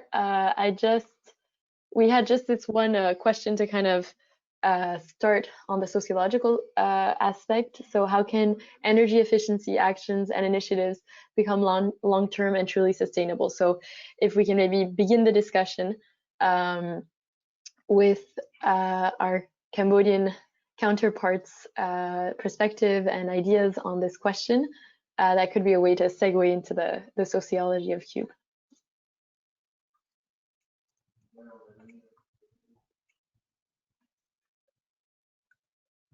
Or we can just begin directly. So I think that's a very tricky question. It is, definitely. So I reserve my judgment. Okay. Okay, understandable. So we can. Then for me, I will say it depends on how far the participant can go through Cube. Because at least when you work only on, I mean, from what I understand is participants are allowed to work on behavior change or investment as well. But at some point, investment will be a constraint for some, and behavior change will work for until some point. So they will make improvements for sure, but they will be stuck. And so, what could make these initiatives really sustainable? I think at some point is also to maybe, I don't know, helps the participant to access some grant to invest more into green energy or whatever. But also in terms of return of investment, sometimes businesses here are not even planning 5 years ahead. It's more like 1 year, 2 years, yeah, maximum. It's really hard for them to plan in advance. So for long terms, I think, yeah, it's tricky, but how can they become actually, more long-term? Sorry, Go ahead, Cécile. I don't know if you can hear me, but I think that what really can trigger a change is policy making and regulation. Yeah. I think I was going to say this. This is to me the long-term and sustainable approach. Is thanks to initiative like CECOM, Cube Cambodia, we can really manage eventually to have a positive impact on policies, energy efficiency policy, building renovation, new buildings. I think this will we will have an impact over the long term. The other thing that I was saying is, for me, if we can create a habit of monitoring, and for some of the people, help them put in place like dashboard or things like this, where you have indicators and management know that it has cost consequences. I'm sure then they will follow. So some of the building owners we were discussing, they had already some ideas of how do you say, references that they should follow. If they go above, they know that it costs them a lot of money. The thing is, we have a price of electricity here that is extremely high. So a little bit of saving translates in real cost reduction. So I think if we can make them see, and the management, for this, for me, it's the management, if we can make them see that if they keep track of a couple of indicators, it translates directly into financial savings, I think this can be followed as well. Great. So thanks for these ideas and responses. And now we can perhaps delve into the behavior change theory that's at the heart of Cube, and rendering actions and initiatives, so really on an occupant level, truly sustainable. So Cédric, you have the floor. I'll move the slides. So you just let me know. I mean, I'll play the slides. You can play the whole slide as the workflow slide. And I thank you for your contribution, because it was, we understand in this question of energy efficiency, this is not only a matter of investment and money. It is, of course, but then you got the techniques on one side, on the other side you got the people, and it playing the real, having the real effect of energy efficiency, having the real results, and of course producing the ROI of energy efficiency is having the best techniques with people who can use it. And the real question, then if you are sure the two are playing together well, and everybody understand where we are standing, everybody is aware, that's what you said, Cécile, it's a question of awareness, then this group can go for real savings, and savings will fit in the economical model. And of course, everybody has to be aware to play the game. And the question is, this awareness that doesn't exist in usual organization. So, and one more question I want to share with you is why these people, even if in certified buildings or in buildings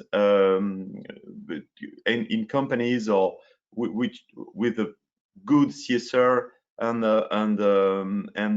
with goals, and having identified that energy efficiency was a great asset to develop, why there is this sleepwalking for the whole company or for the building, why they weren't synchronized into a comprehensive action to tackle the inefficiency in running their building. So there is something to be explained there, which is why people which individually are all committed to save the planet or to produce savings are not connected together into a decisive action in order to get the results. This is people having passed by the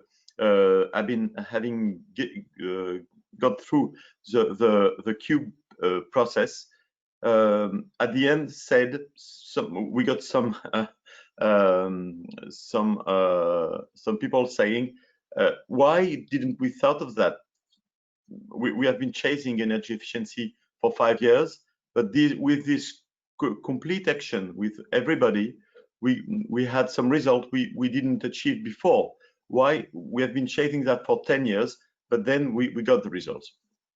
So it's about not only the behavior change at individual level.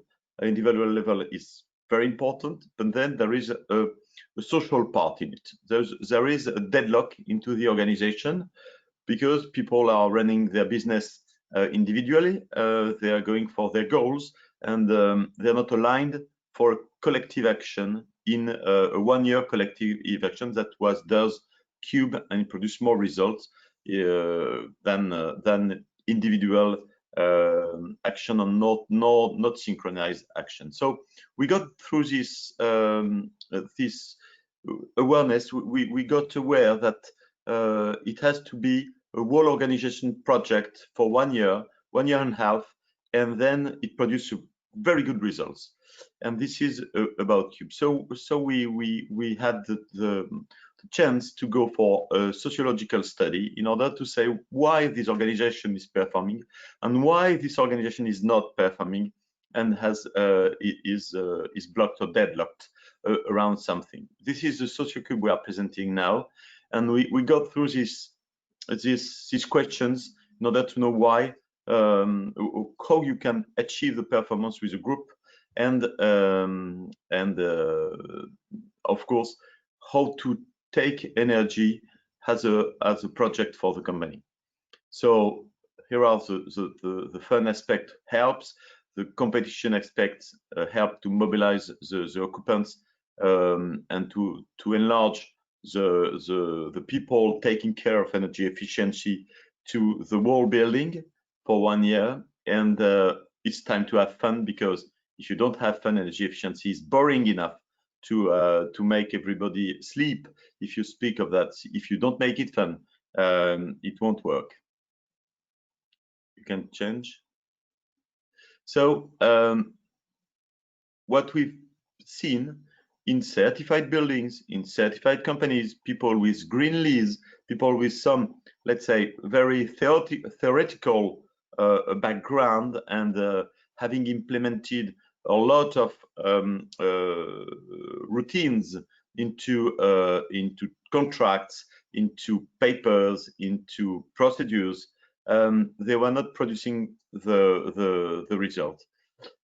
Cube had all the benefits you can see on the right. People, I will go for the flower because it's quite interesting and quite important. Once you get to an on-site momentum, you have to make it live, and to create a culture of energy efficiency. Once you've done that for 1 year, you can plan the next step. You can spend money, but you are very clever and witty to spend your money on the next step, because you've done the first step. You know exactly what you need in terms of investment to go the next step of energy efficiency. This is about culture. I said it. Cécile said it's about being aware of how many I consume, what is the money I spend in energy. Of course, you got a measurement, you got a report, you got savings. It's quite interesting to have it monitored and to get the number right. And then when you open the box of sustainability,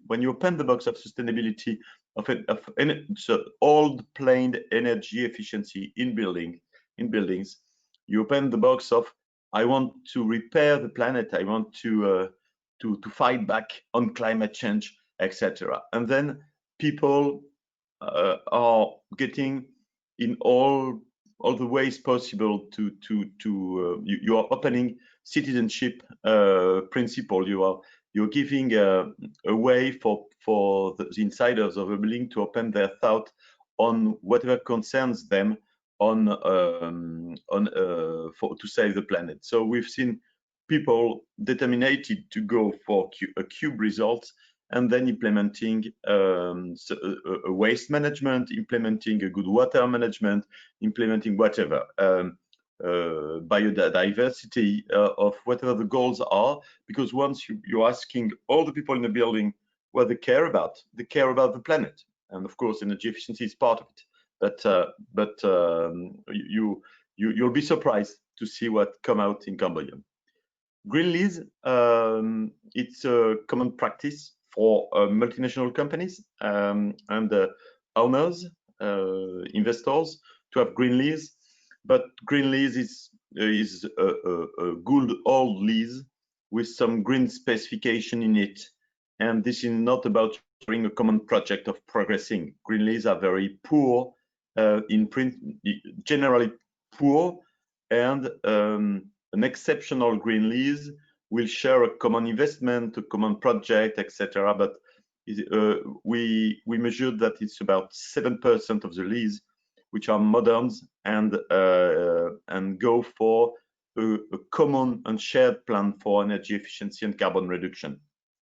The usual green lease is something really really slow, and just to give the faith we are doing something green, and it came through certification schemes, of course, when you got this green committee once a year, but once a year you don't build a real full program. Save money. I'm very glad to know that energy is very expensive in Cambodia. It will help you to sell cube. Okay, the survey, the SocioCube survey was huge on all the first contenders into the cube competition. You can see all the benefits of it and what we found. Cube is easy to do. It's quite important to say. You can go for, people will object. There is certification schemes going around, and they will go for LEED, EBOM, or I don't know, technical stuff, or certification, or ISO, or whatever. But this is complicated. This needs money. It requires an engineer to be put in place. A cube, you can start it. It's flexible, easy to access. It's the first step. Once you get result, you can get a certification guy coming in and certify that there is result, and giving you the star system, the points, the building what you want as a system of recognition of your effort. But then first, just as simple as that, you produce the effort. Human energy and the management system, of course, we spoke of that before. I don't come back on this. People are very happy to try to align their company to on their personal values. It's quite important when you propose cube to a community. Not everybody is committed to save the planet, but some are. And these people, you can detect who are the people with a great commitment to that, with altruism, and you will detect who will participate to your green team, who want to play, and then it's a way for them to say, at the end, my company is not old-fashioned at that. It's caring about something. The CSR policy means something in this company, because we are doing something practical. It's not about communication. And then I won't go for the last levels, but we will come back on the rite of passage because people are coming from a point where energy efficiency was not managed. Once they get into they go for management of energy efficiency, they never step out of that. You are glued by this goal, and once you get it, and there is a green team, or the good people of the organization are organized around that, you won't go back into lame management. Can go for the next. Okay, so just what I just mentioned before. There is a before and an after cube. We've monitored that, and all the question we raised into the sociological studies are very clear.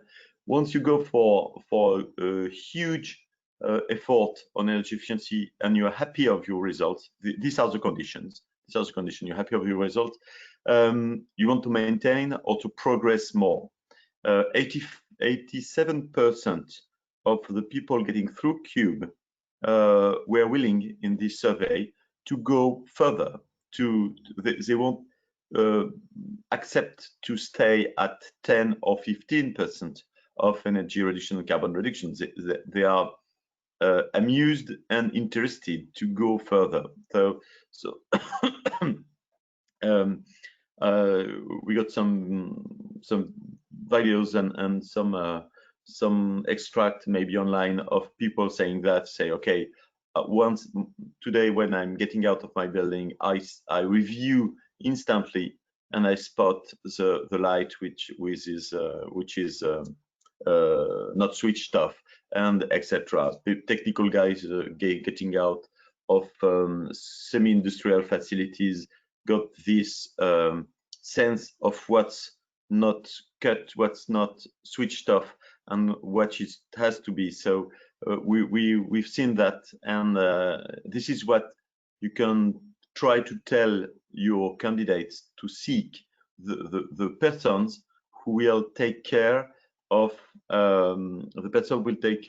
this energy efficiency in the field, in the ground, every day. And this, it's about, I come back to my people and techniques. You have to fit in, and it relies it's organized on a few people in the building, and everybody is aware, has to be aware of that. The rite of passage, before and after. And then yes, when other people you go through obstacles, and once you identify that to go for the next percent of energy efficiency, you have to spend on BMS, on whatever, something to be spent. It is a collective goal. The will to pay, the people, the guy with the money is more decided to go to follow you into a collective project than into a project defended by one technical guy, for example. Detection of the green team, people willing to act, willing to develop an organization on their values. I spoke of that. And then yes, okay, so the argument is not valid anymore. So key element to involve your occupants and have energy savings. How do you involve occupants? This will be the question you will raise for technical guys. The technical guys are really shameful to go to speak to everybody. When they go through the corridors or they go into the facility, people are asking, okay, something is wrong in my desk. It's too hot. It's too cold in Europe. It's too cold. So they have a very thin space of communication to solutions with occupants, and they are shameful to go for and shy to go to occupants. But then with the fun thing, you can break the ice wall between technique and users. And what you have to do is this: you have to achieve is this is an ice-breaking solution with fun and communication. It has to start with direct contact. I don't know if Amanda, you're going through this kind of tips afterwards, but animation, fun, direct contact between people, and then they know where they stand, where they are, and you go through communications. So communication alone is only one more email, is only one more, I don't know, whatever the communication ways you're using. Communication alone doesn't tell anything to people. You have to create build momentum with direct contact and inspirational contact and involvement of the management, and then people will follow that into the next step. Cube team, green team is key because somebody has to care about this project and manage it. Fun activities, of course. People like to eat. Eating is one of the favorite activities into Cube. So people are losing kilowatt hours and CO2 and maybe gain weight on Cube, but it's a funny thing. And then it has to feedback.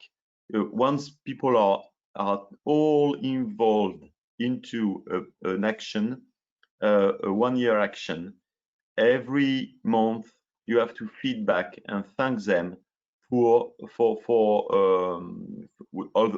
the result. They know what the effort they're producing is giving ways to real impact, or it's progressing, and you get result. It's a very important point to user involvement and engagement. If they don't see any result at the end of 2 months, 3 months, it comes to they will forget that they are into a positive journey, a positive adventure with you. So we will give you these flyers, and it's a lot of recommendation of what we've spotted into the SocioCube survey. I'll just stop there and take some of your questions. Or Amanda got good. Okay. Fees at others. I say for the fees and everything will go after the sociological part, but we keep the question for after that. After can you go one step?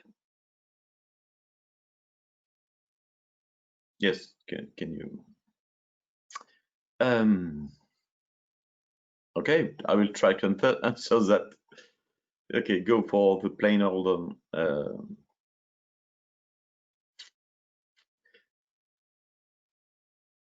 This is self-explanatory. I won't read you. Yeah, sorry, Cedric. I went ahead and went to the answer slide. Since, yes. Okay. No, but you can stay there. It's of course an extra role, but it makes sense, and really people are seeking sense and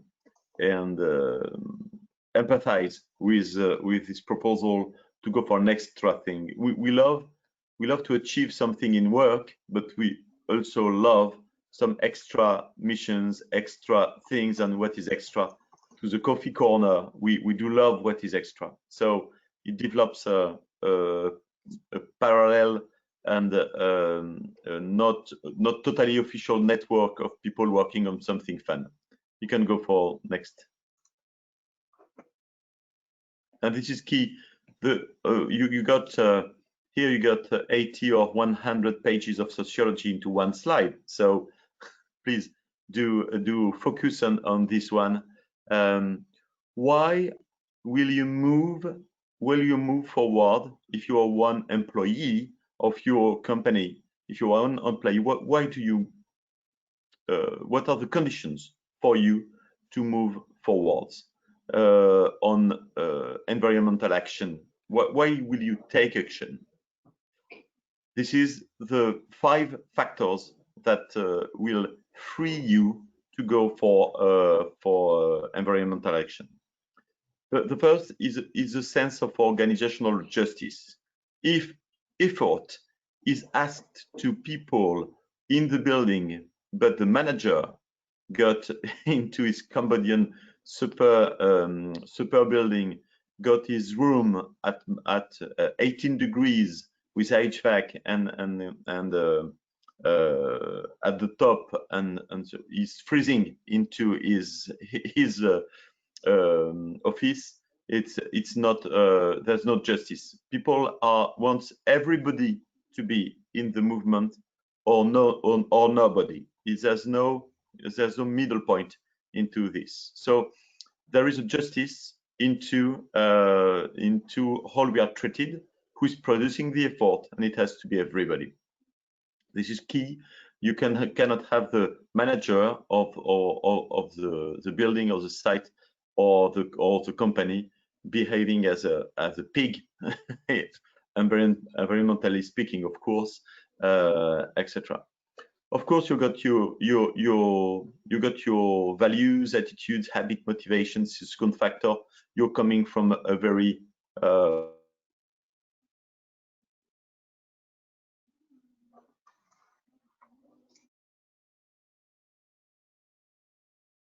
Cedric, I can't hear you anymore. I don't know if others are hearing you right now. Yep, we lost you, Cedric. We can't hear you right now.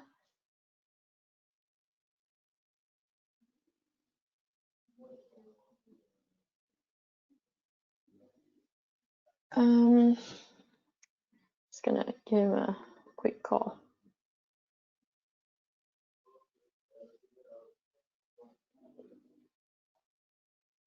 Do you hear me? I got a signal that it is my connection is off. Do you hear me? Yes, we lost you, but I can hear you now. Okay. I hope that the others can as well. Yes, it's connected right now. It's quite connected. Okay.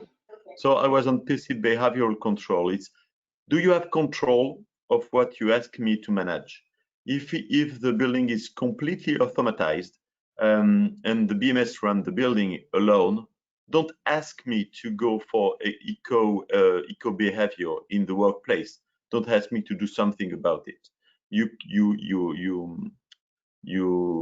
quit the control of my hands. I don't have control of anything to these buildings. People are taking care of everything for me, and I'm not able to produce any gesture for the environment. It's quite interesting. There is the technical guys always want to are despaired, say, okay, people in the building doesn't care about the environment, doesn't care about energy efficiency, so I got to put automatical regulations everywhere, and it will be a smart building taking care of the energy efficiency, and not and it won't be regulated but by only with my devices. This leads to a nightmare for the people in that. They are not always satisfied on that, and they've got a sense that they are being treated like non-intelligent people, not witty people wishing to do something for the environment, because people kept control, and you have to devolve control to the people, to say your actions are important, and then you are responsible, you are an adult, and I rely on you to go for more environmental profile for the company. If you say that, people are engaged and can go very, very far into their engagement, but you have to give back some environmental, some control. The comfort, of course, if the comfort is not assured in the building, you won't ask for any energy efficiency. People have to get away from cold or from super heat because they are under the sun, plain cell, glass buildings, etc. You won't ask them for an effort if there is no comfort at all in the buildings. And the social norm is a quite different thing. That what is the habit of the the company. There is company totally committed to green, people which are not committed. The culture is to have money, and once I have money, I have to spend it, and I have to. My norm is to be not energy efficient, but dispending energy and to at great expenses because I got a big car and super use of HVAC to freeze my room, and this is a norm. I got in mind some US building I've been through, which in which the norm is to keep everything super something on and super lighted, super everything, and then the energy efficiency cannot be installed into this kind of norm of use, super use of energy. So 5 conditions. Okay.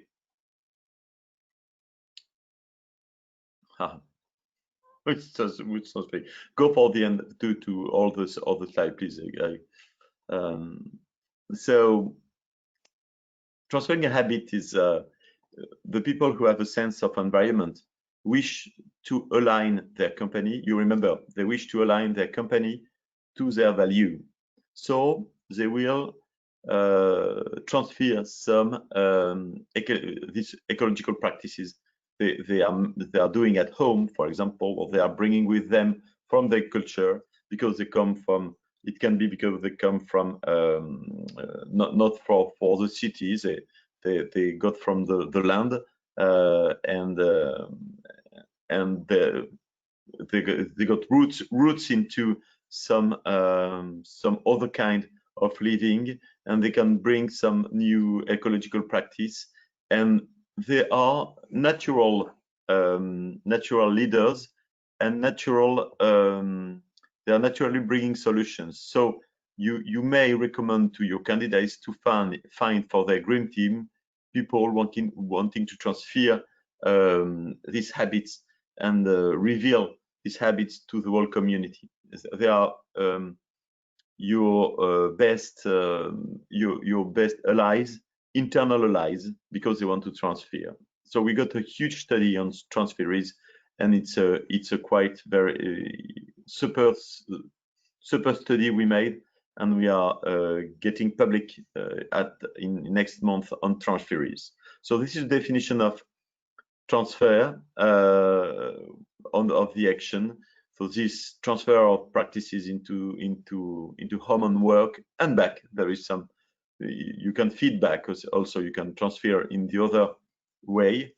And there's 2 questions: is how do you encourage transferees to transfer and to spread with their energy and solutions the organization, and how the workplace can induce new practices people will practice at home. So we got into a 2-year search on transferees, and we'll come to some conclusion. You can go, Amanda, for the next we identify profiles of transferees, and the first finding is that your identity, what is explaining transfer, because you got some devices, you're happy on technique, you find it fun, etc. No, it's because you built your identity on being a green guy or a green guy, and identity is a central factor because it comes to what I said, to sense, and you're quite happy to go for green. And of course, when they are creating social links, when they are playing their role into the green team, they are at the end the promise you can make to the companies with their employees, that they are much more committed at the end of the game. They are completely happy to work there. They are so what's the happiness at work? My company does represent me, does believe into my principles. So Yes. Okay. Just to mention, we had created this table, kind of summarizing everything that Cedric just very eloquently explained to us, and the idea was to fill in the Cambodian side with you interactively, but I think that looking at the time, we're actually running really short on time. So I think we will let you fill this in on your side and maybe send us of course, we can send you all of the studies mentioned. I know that transfer is in a phase right now where there are some final results being finalized, but we can send you everything that we have, of course. And just on this table, I think it could be interesting to fill in the Cambodian side and maybe send it to us following the presentation, if it's something that you find interesting, and I think it could enrich the transfer of Cube and help us also understand the context more. So that would be really great.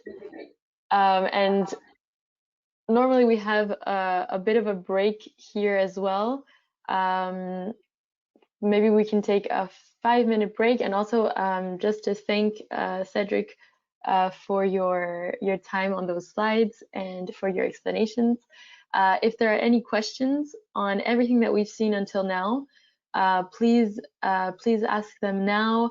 I know there was a question on I'll start my camera again. I know there was a question on the fees that candidates pay even when they've participated already 1 year. They do pay the same fee each year. This fee allows us to pay the engineers that are calculating, the engineer that's calculating the monthly savings, and also the rest of the team that's working on the monthly publications, the candidate meetings, organizing the feedback interviews, organizing the new material. So it's not necessarily for the candidate resources. It's more because they do have access to those resources since the first year. It's more for the updated resources during the year, the ability to participate in the candidate meetings, the access to everything that the competition grants during the year.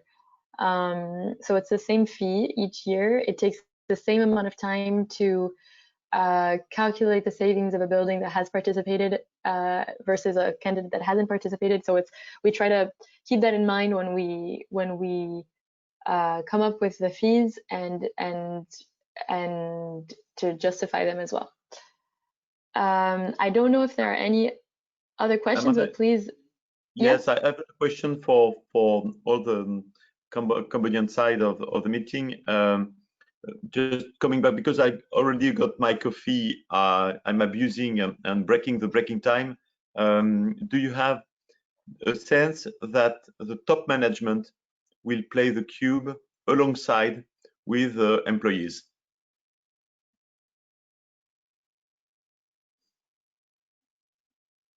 Yes, no, maybe.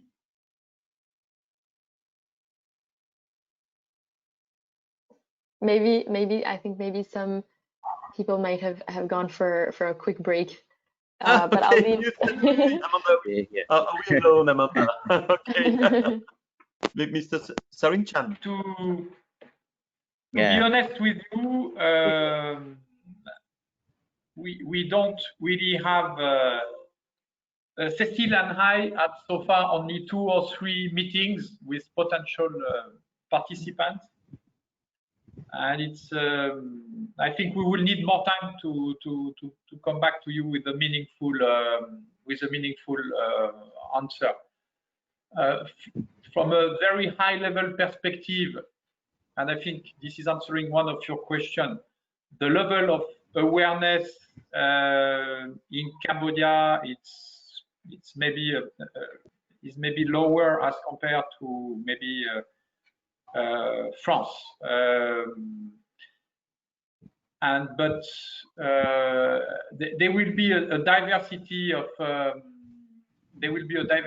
people. I'm sure we will come across very diverse situation, the very diverse profile of person. But to provide you with an accurate answer today is not really possible. And maybe in a couple of weeks we can get back to you. Mr. Sorensen, you had an insight or maybe the beginning of the answer. I agree with friends, but we never have experienced this kind of activity before, so we just cannot guess. But I think we should include in our competition to mobilize the top management. I mean, we should have the way or the method to involve the top management, encourage the participant to involve their top management. If their top management doesn't want to be involved or to be active in the activity, so we should encourage them to be in. For sure. Completely. For me, I would even go one step further, which is especially how things work here. If the top management is not in, no one will do. It needs to come.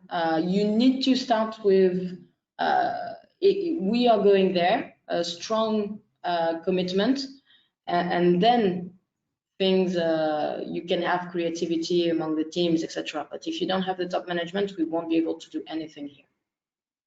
It's quite the same situation here in France, I'd say. What I'm going to say is probably true everywhere, but it's the art of sales. You know, after we have to adapt our pitch to every situation and every person. From what I could feel so far is you have some participants who are some top manager who will prefer to hear that thanks to the competition they will achieve and they will make savings. Some other they will prefer they will immediately see the benefits in terms of engaging people. Some other they will see the benefits in terms of brand image. So we also have to gear up our pitch and adapt it to the profile of each person we will meet. For sure, I'm quite sure that in some occurrences, if we just say choose Cube to save the planet, it will not work with some top manager here. No. To save money and engage your employees, and you'll be proud of, etc. You got a lot of clues of benefits. You keep your people, you interest youngest maybe youngest employees and people to get into your company. Whatever, you will have to fine tune and adapt, of course. One other thing that I would say, and I think this will have to see if it is the case for building, but you have a very strong influence of social media here. Very, very strong. And I guess for staff, if we have influencers, if we have people that are relaying the information, it would be interesting to see the influence that it has on a second stage, like after management, on a second stage on people. But like social media and especially Facebook and Instagram are really have a massive influence here. So it will be something that we'll be tracking to see how it's the impact on staff. Excellent. Of course, you have to adapt it culturally. Of course, it's quite interesting to see social media is working well. Do you have some employees of the month stuff, etc., going in Cambodia? Is it up to date? Yes. Yes, you do see some restaurants, for example, or service, retails, things like this that have employee of the month. Yeah. For example, if the green team or the green hero is highlighted, it may help. This may be a cultural adaptation for Eurocube. If we do so in France, we won't go for personal advertising or getting on the headlines. I'm not comfortable with that. But maybe you can have the thing completely reversed in Cambodia and maybe go for personal highlighting of good actions or results. I'm just going to remind ourselves about the time. I'm sorry to cut the discussion short because it's really great to be discussing even on video. So thanks a lot for your participation and for your attention, by the way, just until now. We have a quick little section to dynamize the presentation a bit more. It's a true or false situation. So just to kind of give you examples of what candidates have done in the past, we wanted to ask you what you think is plausible and what could have been done in the past years. For example, have candidates ever organized energy quizzes with chocolates as a reward? I don't know what you think might be the answer. I'll check the chat. Fran says that he would love it.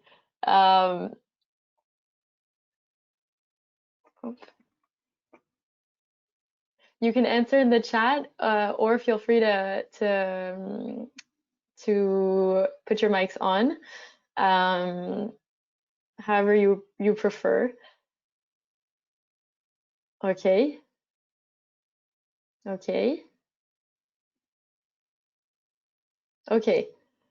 So the answer is true. It was during Easter, so they kind of created a theme. We are French. But we are French. We love eating, and we eat sweets. And another question: have CUBE candidates ever disguised themselves as a light bulb to highlight their CUBE participation? I don't know what you think. So we have a lot of true.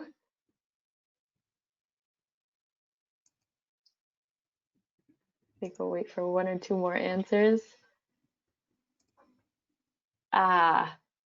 Presentation gave it away. So it's also true.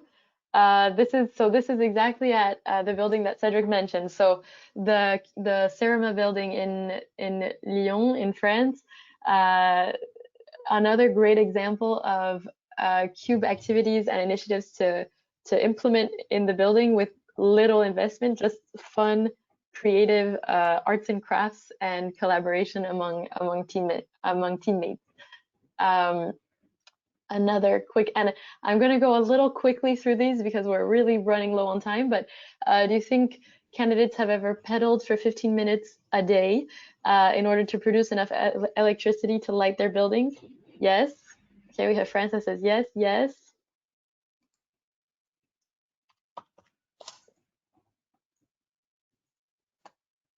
We have a lot of yeses. Okay. So it's 15 minutes a day, every day, to light the whole building. So that one's actually false. How about gotten a university principal to ride a blender bike and make fruit juice with the electricity he produced on his bike?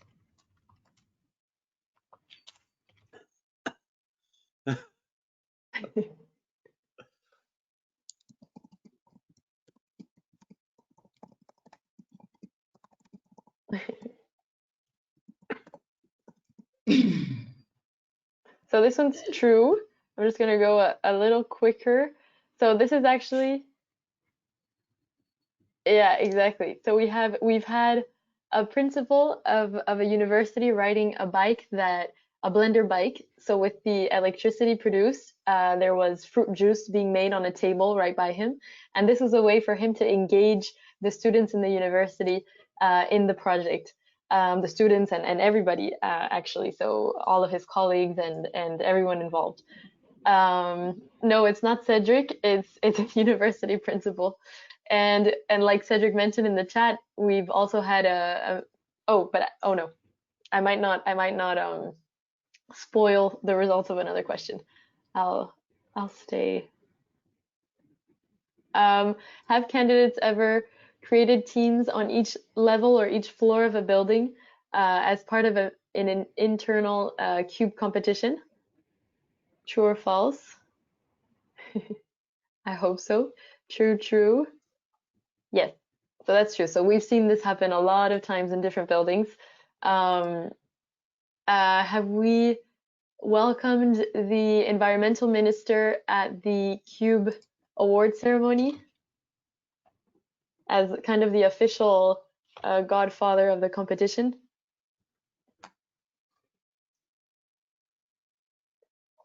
And the answer is yes. He participated in two of our award ceremonies,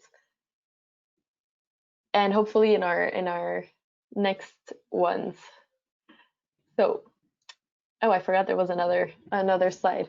So, have candidates ever removed the chair of a person who forgot to turn off the lights and unplug his computer and everything before leaving the office, and told him standing is good for your health, you don't need the chair, until he could kind of learn the lesson of CUBE?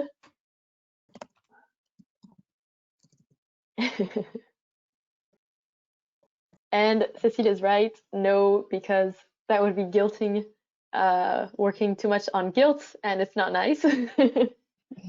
Have candidates ever organized walks in building corridors as part of a CUBE initiative to kind of learn more about their building?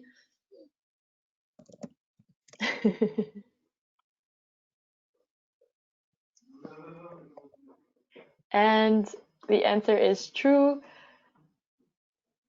We've had walking audits conducted in buildings as a way to share with all of the building collaborators and occupants how the building works, giving the technical manager kind of the place as the host, showing them how the building that they occupy every day works kind of on the inside, the intricacies of consumption. And it was a great way so to collaborate on the competition, but also to explore the building with a different perspective. Oh wow, there's another one. I'm sorry, I forgot we had asked as many questions. Have candidates ever organized a one more bikini worn in the office, one less degree themed day?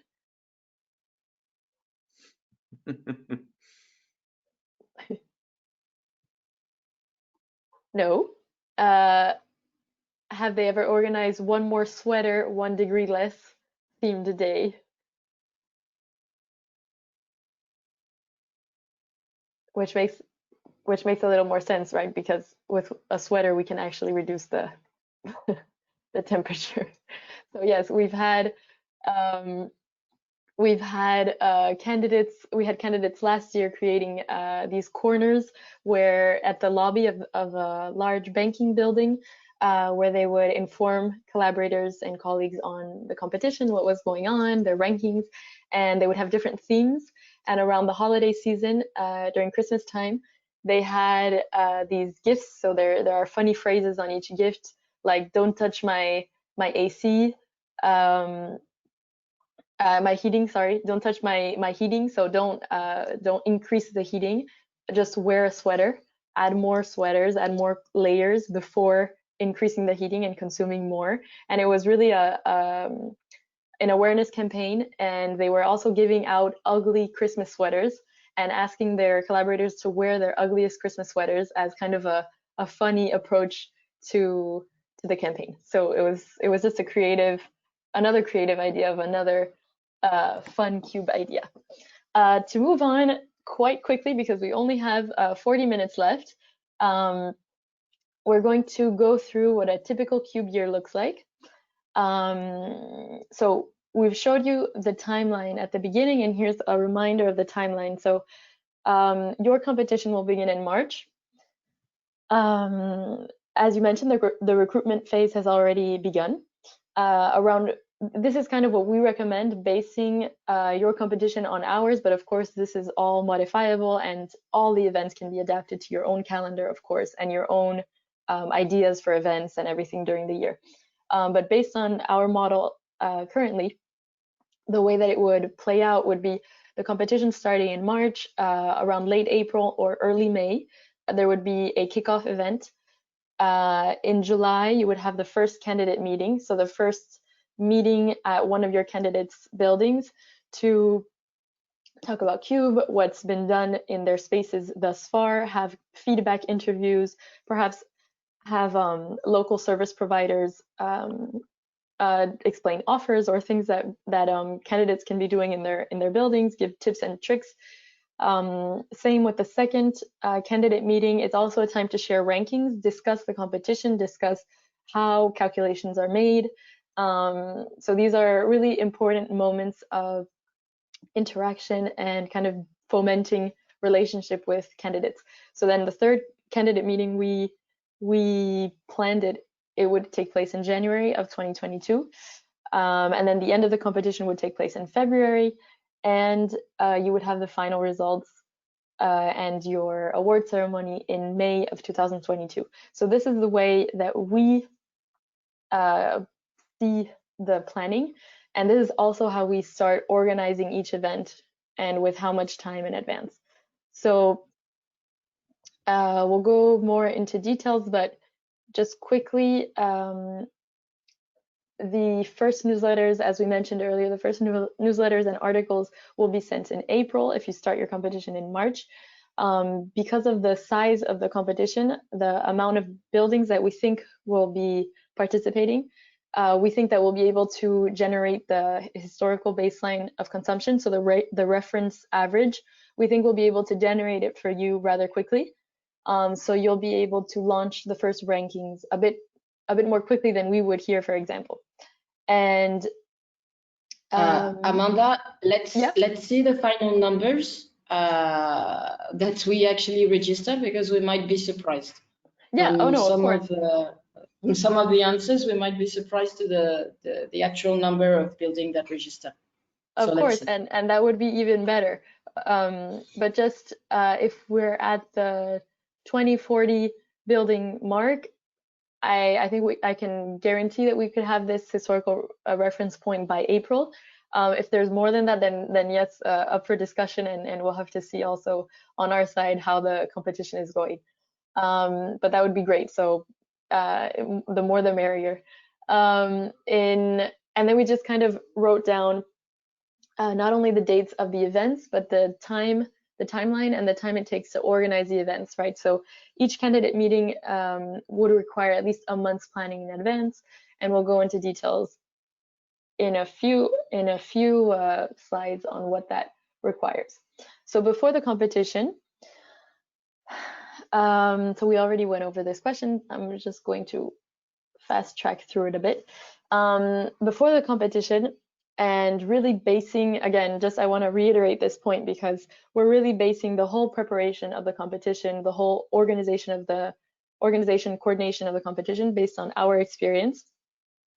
This is subject to change and to vary depending on the context, and this we really take into account, and we just really want to share our experience, and hopefully it can help. It could maybe inspire your experience with the competition, but it is by no means a rule that needs to be followed to the T. So what we began with in this before the competition part is preparing the team. So preparing the local CUBE team that will manage the competition, learning about energy efficiency directives that may exist in the country, in the region, maybe having a kind of a comparative policy study just to understand what's going on the policy side in the policy context, which I think you've already done. So anyways, these are just kind of tips and ideas on things that maybe the CUBE team should be familiar with when launching the competition, because questions will come up. And especially, it's just important to keep in mind because it touches especially on the policy side, which is what we eventually want to influence. So it's important to keep track of news going on in the policy sector, and understanding, for example, portfolio management strategies that different portfolio managers may already be implementing or plan to implement in the coming years, strategies that exist abroad, comparative approaches to all of these points, perhaps following research institutes and think tanks, and existing tools and service providers in the market that could perhaps offer services to future Cambodian CUBE participants, following the key market actors, those that could really influence the competition and its future. Second, what we find important and necessary is deciding on the competition rules. So Amanda, if I can, if I can just come back to the previous what we were thinking. It's because energy efficiency is also kind of starting, and so we have theoretical knowledge but less of the experience. We were thinking of having like maybe CSR experts that could be coming from companies, I don't know, maybe in France or in other countries, that would agree to have, I don't know, one working session every 3 months of a call where we present them with some ideas and they give feedback based on concrete experience. So this, we would like to put it in place. The question is, do you have knowledge of people that might have such experience and to whom we could reach out as some of the, how do you say, bénévolat or something like this? We have partnerships with a number of CSR experts.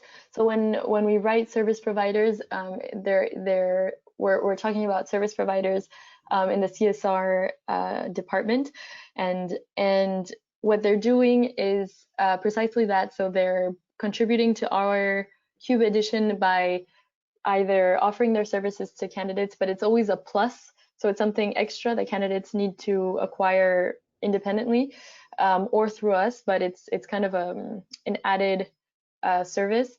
And we do have these partners already, and we could discuss with them to see what can be arranged or worked on. I'm not sure if they work in English, so that's also something to investigate. But there must be.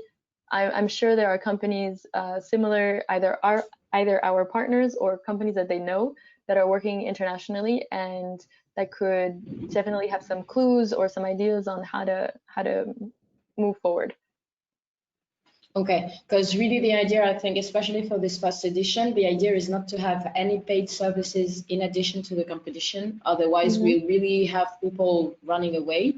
But it's really like, for example, for restaurants, in a kitchen of a restaurant, what do you do? We don't have a clue for now. And so talking with someone that has, even if it's just a 1 hour to orientate where to start, this could be really beneficial. So that was my idea of having like bénévolat compétences. And if it was in French to start with, that wouldn't be an issue. Then with time, we would try to find other people that can do similar things over the years in other languages. But at least this I would really like to explore. Okay, well, I've written that down, and I think we can discuss the question with our partners first, and then maybe they'll have some ideas, and we can send those along to you. Excellent. Thanks a lot. Of course. And just to move along, so in terms of competition rules, as we mentioned, you're adapting the competition. So whether you follow each rule that we have here in France, or whether you adapt them, it's something that should be decided upon before the competition begins, so that it's clear for candidates. writing it down in a clear place, like a fact page on the website and in the candidate space, is something that will be very helpful. We jotted down a few sample questions that arise throughout the competition, before the competition, during registration periods, and they're questions to consider. For example, will a candidate be able to get eliminated throughout the competition, and if so, why? So if perhaps he undertakes really serious works, construction works in the year, perhaps putting him at an advantage to other candidates that are not investing in the same way or undergoing large works like that. Maybe he can be eliminated or not. It's something to discuss, and it's completely up to you to choose these rules. So just something to consider. And kind of we added general questions. So in terms of the rules and regulations of the competition, also administrative questions, coordination questions, just general organization questions to ask. Yeah, so the CUBE rules are on the website, on the fact page, and we can clearly send these, we can very easily send these to you all as well. To continue and to discuss recruitment in the last 30 minutes at least. So the recruitment strategy in France has so far been to try and recruit the most participants as possible each year. I'm sure it's going to be a similar objective for you.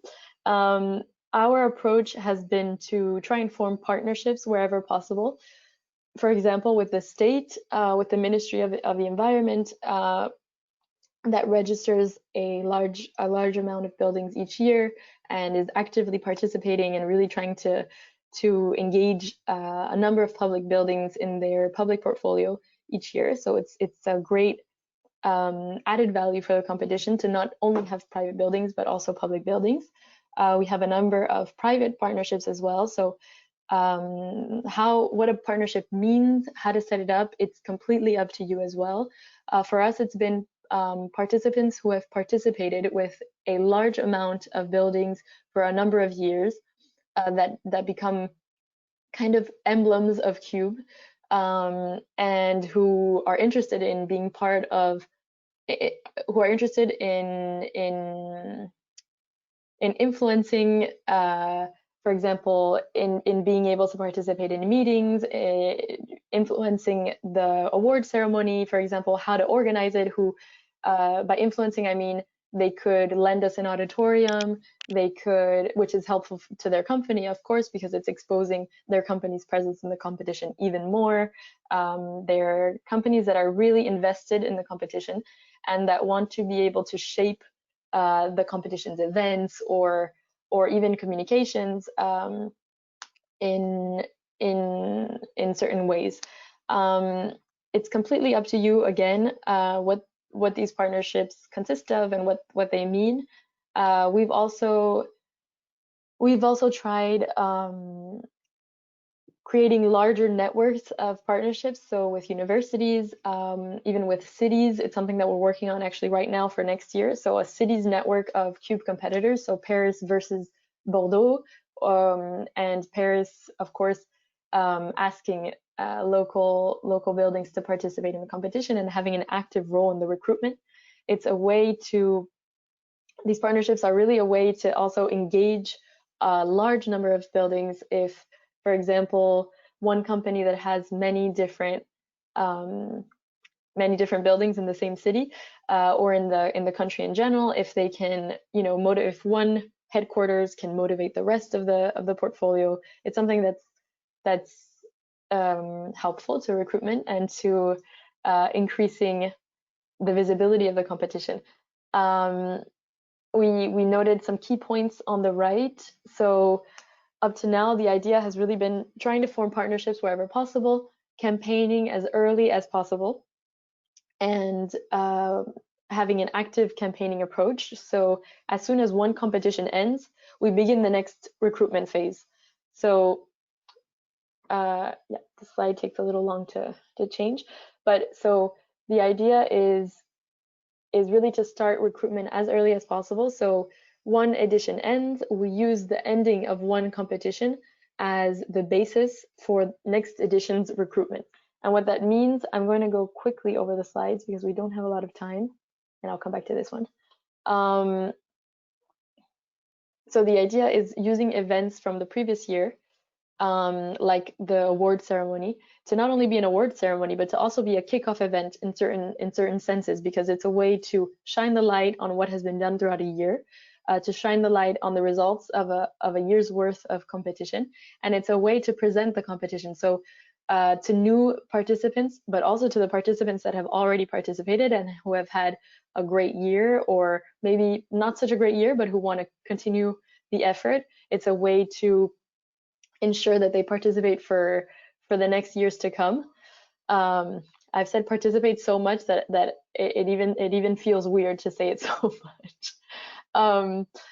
And to just go quickly back to this slide, I think it's really important to map out the DNA of the actors that you are targeting. So if you have a list, for example, an Excel sheet with the companies that you are targeting for the recruitment, companies, public institutions, ministries, especially for the companies, it's important to understand the makeup of the sector. So to understand the CSR policies currently being implemented, the carbon neutral strategies, or just the CSR strategies in general, sustainability strategies, at what point, to what extent they've been implemented or not, to know how to pitch Cube, and how Cube can be something that is complementary or something that is pioneering, that will launch a CSR policy, for example. Just to know where to place your argument, it's important to understand the makeup of the market and to understand the role of all of these actors. So the tenants, the landlords, the property managers, asset managers, facility managers, and all of those involved, and how to pitch Cube to the different actors. So that was the idea of that slide. Sponsoring. So this is kind of what I was getting into before. So we have certain partnerships with the environmental ministry, for example, that helps us organize the kickoff meeting and the award ceremony at the end of the year, as well as our other Cube partners.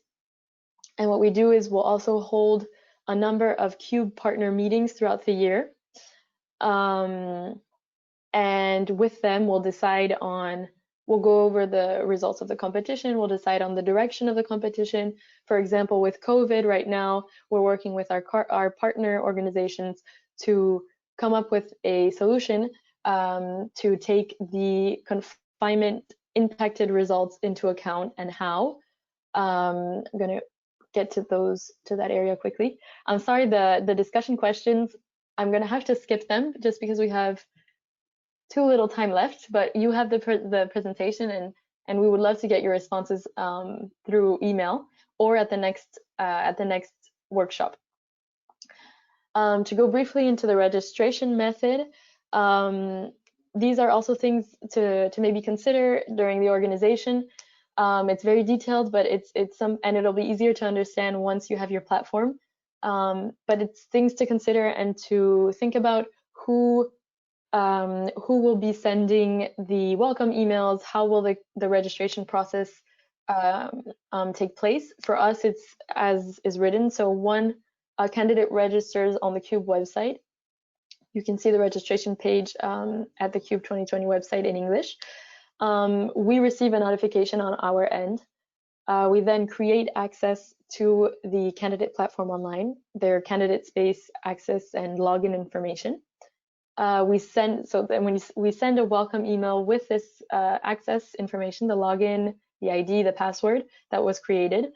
And we send a welcome email with general rules and regulations about the competition, general tips, the data that will be asked for throughout the competition, a page kind of detailing what's asked and what's needed on their behalf, and the resources that are included in the competition. And at the same time, it's really a simple process, but it is really important that it be meticulous and meticulously followed through, ideally by the same person or the same set of people, so that all of the candidate information is logged into one log sheet and edited throughout the year, and just not lost or misplaced or mishandled. And the idea is that either an Excel sheet or whatever method you choose, it's just something to really coordinate internally, especially if you're going to have different pricing model schemes, who pays what, why. For example, if they've entered 5 or more buildings, will they have a different price? These are all things to think about and to word in an appropriate way, and to show on the website, for example, in a very clear way, because there will be many questions asked about the pricing model, about the registration method. So these are things to prepare in advance. It's okay to not have a lot of time to go through this part, because this is something that we're going to talk about during the whole next workshop. Today we just wanted to give you a general overview of the communication strategy, the PR strategy, and yeah, the overview of the plan. So the idea is really that communications throughout the year remain light and fun, simple messages that are funny, that include jokes, that are periodic, and ideally sent at the same date each month, because that creates kind of an appointment with candidates in their mind, something to wait for each month, and it creates kind of an automatic response, I guess, to check the email. Okay, we know we get our rankings on the 5th, so I know the 5th I'm gonna wait for my rankings. And I know that the ranking includes also some articles. In our case, keeping these varied is essential, and also keeping these straight to the point. If the candidate receives too much information, he's not going to read the information.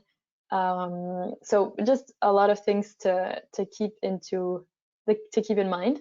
And at the same time, it's important to communicate on social media and through emails that are sent out in order to maintain the momentum. So it's really finding the balance between keeping the momentum with fun, interactive communications, and also keeping it light and not too dense, so that the candidates are actually reading and following along. And again, we're going to go really into detail into the communication side of the competition next session. So it's fine that we're going through these slides rather quickly. Some general material to prepare in advance. We've placed this here since it does have to do with the general organization. The presentations of course, for recruitment, but also for candidate meetings. The templates can be created. I'll let you finish reading the slide, but you're going to receive a folder that includes all of the history of CUBE documents that have ever been created. So all of the templates of presentations, all of the templates of newsletters, of everything that we've ever used and ever provided for our candidates. So we added this here as general material to prepare. Know that you'll receive this folder. You'll receive access to the folder online as well, so that it doesn't have such a heavy impact on your computers. You'll be able to access it online on our sharing drive, and you will always have access. There's no time limit. This will be your folder, and you can use the documents as you like. They're at your disposal. They can be appropriated by your, of course, your local, the name of the competition, CEE Comp. You can add your logo. You can do whatever you want with these resources. They're really yours, and the idea is just to kind of help launch the communications and to help inspire your own. An idea also to help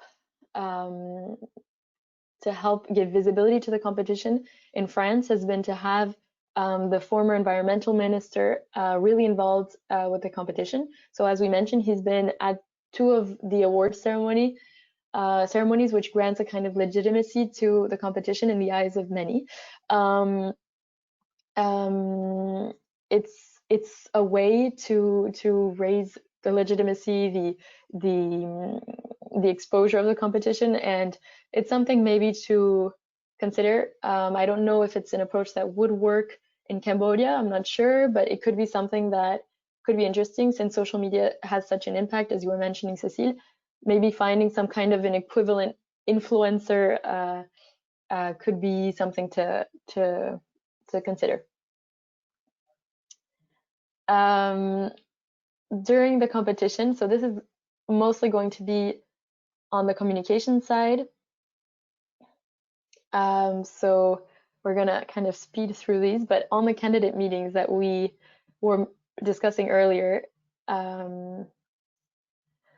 so what they are, where they take place, and with what frequency. So the candidate meetings are really an exchange for candidates to get together, share their best practices, adaptable best practices, share their feedback in general in the competition, what they've been doing, what they've seen in their results, what they've seen has impacted their results, and just the general, even getting to know other candidates in the competition. It's a way for them to interact with one another, which is quite nice during the year. The meetings usually take place at a different candidates building, as we mentioned, and it's a way to, well, first use the resources at our disposition. So candidates who offer their space be used for free, which is a great way to have a large enough space to invite all the candidates. It's also a way to learn about what that candidate is doing in his building, because usually we'll have a tour of the building and of what's been implemented throughout the competition. So it's a great way to have an interactive experience and really see what's being done. And in terms of frequency, we have 3 candidate meetings throughout the year. I'm going to skip this because we have gone through it, and I think it's important to get to. So I'm going to skip the details on how often we send the newsletters and how often we have candidate meetings and otherwise, just because we're running low on time, and because next week's workshop will really go into detail of all of these questions, and you have the presentation, so you can also go through these. But really, next week we'll go really into detail.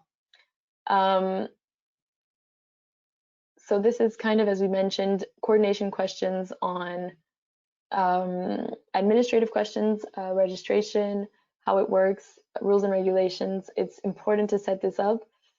We put some typical registration questions that we get during registration time, as well as during the competition, just to give you an idea of what candidates might ask, and to be prepared for these answers.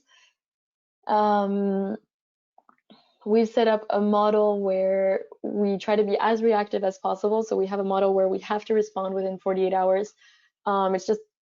It's our rule. You can set up your own, but of course, Cube is a service. It's a tool that we're providing. So it's great to offer good customer service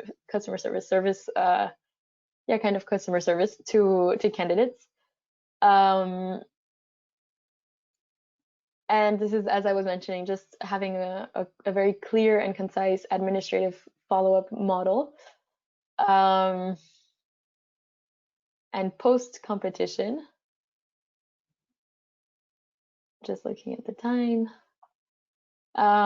Post-competition, so nearing the end, the idea is we're actually getting into this period in the current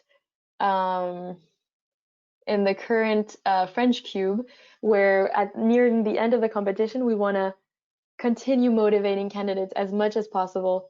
So we want to continue giving tips and tricks on how to continue saving energy even after Cube, behavior change ideas, but also technical ideas, continuing publishing feedback articles, incentivizing candidates to continue their process and not stop just at the end of Cube. So at the end of the competition, we have energy audits of the top 10 candidates, so those saving the most energy, and we need to audit them just to make sure that the results are coherent, are correct. We've never had an issue, but there could of course be an error of entry, so data entry. There could obviously be mistakes on our side, on their side. So the idea is to audit the company, kind of in quotations, because it's really a friendly gathering where we'll go through the energy bills or the sensor, no, the indicateur, or the metering, or the meter, sorry. So we'll go through either the energy bills together or the metering that was used throughout the competition. We'll go through each metered result and make sure that what was entered on the candidate side is the same thing that we are using on our side, the right data, that our calculations are correct. And then we'll also take advantage of the time to kind of interview the candidate and know what they did to achieve such great savings. And that's a way to provide articles and presentations that can be used many times over. So on a communication side, it's really great because it provides a resource, it provides the kind of the foundation of information to share with other candidates that is really rich and allows for a lot of exchanges. This is what I wanted to get to because it's very important. Taking COVID impacted results into account. So this year has been very strange. It's a weird year. Otherwise we would be giving you this workshop face-to-face in Cambodia as originally intended. It's been a strange year. We are in the process of finalizing our approach to the COVID situation. What we've come up with alongside our partners with whom we've met a few times during the year since April, we decided to launch a survey among participants to better understand their consumption during the months of confinement. So the idea was to understand all the savings that we noticed in Cube.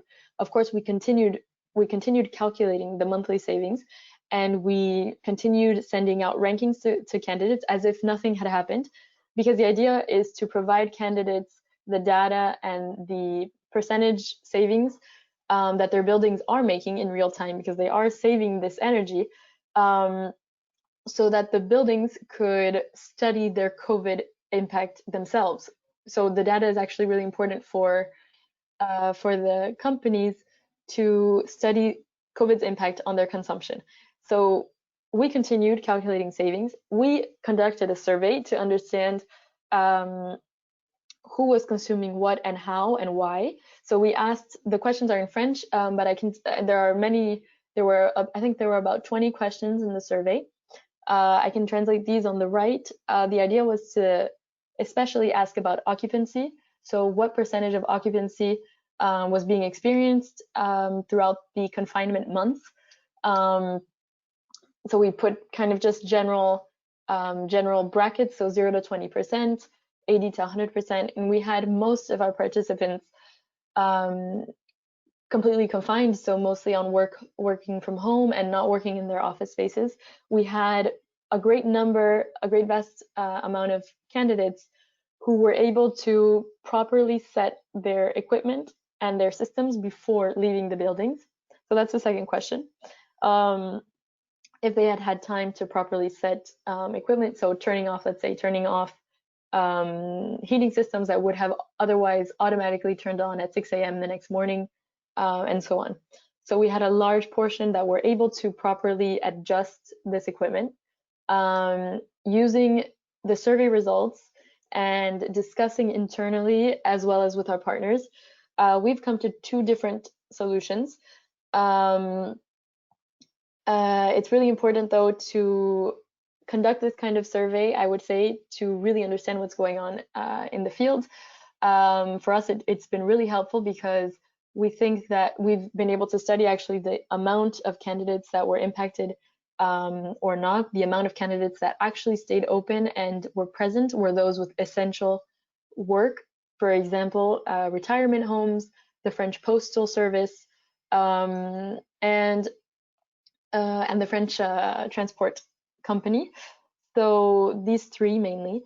And what we've decided, or what we're deciding actually, is between two choices. And so one choice would be to leave the results as is. So to consider that the savings that were made were the savings that were made, and we don't take into account the confinement periods as impacting these results significantly, since such a great portion of candidates weren't present in their buildings. And then creating a special mention and special awards at the award ceremony at the end of the year. for those that did stay open and that still managed to make great savings. So the 3 mentioned, for example. And then the other idea is to create a linearization model, so to adjust our calculations, to create a linearization model or formula that or equation that would be applied to the equation that we currently use to calculate savings in order to compare degree days that were, so no, I don't know how to say this in English, but basically applying a new linearization model. Degree days in English are degree days. It's for the theoretical model of weather. Okay, that's what I thought. I thought it was the degree days. So just to be sure, thanks. So the idea would be to be applying a new linear model to our formula and replacing the consumption and the results made during the months of consumption by the linear model results. So this is also an idea. We're actually going to be deciding on this idea on Monday, so I could also keep you posted on what we decide. It might be helpful for next year. I hope not, because I hope by then this will all be over. But things to keep in mind, there are many solutions. We had a few different answers, and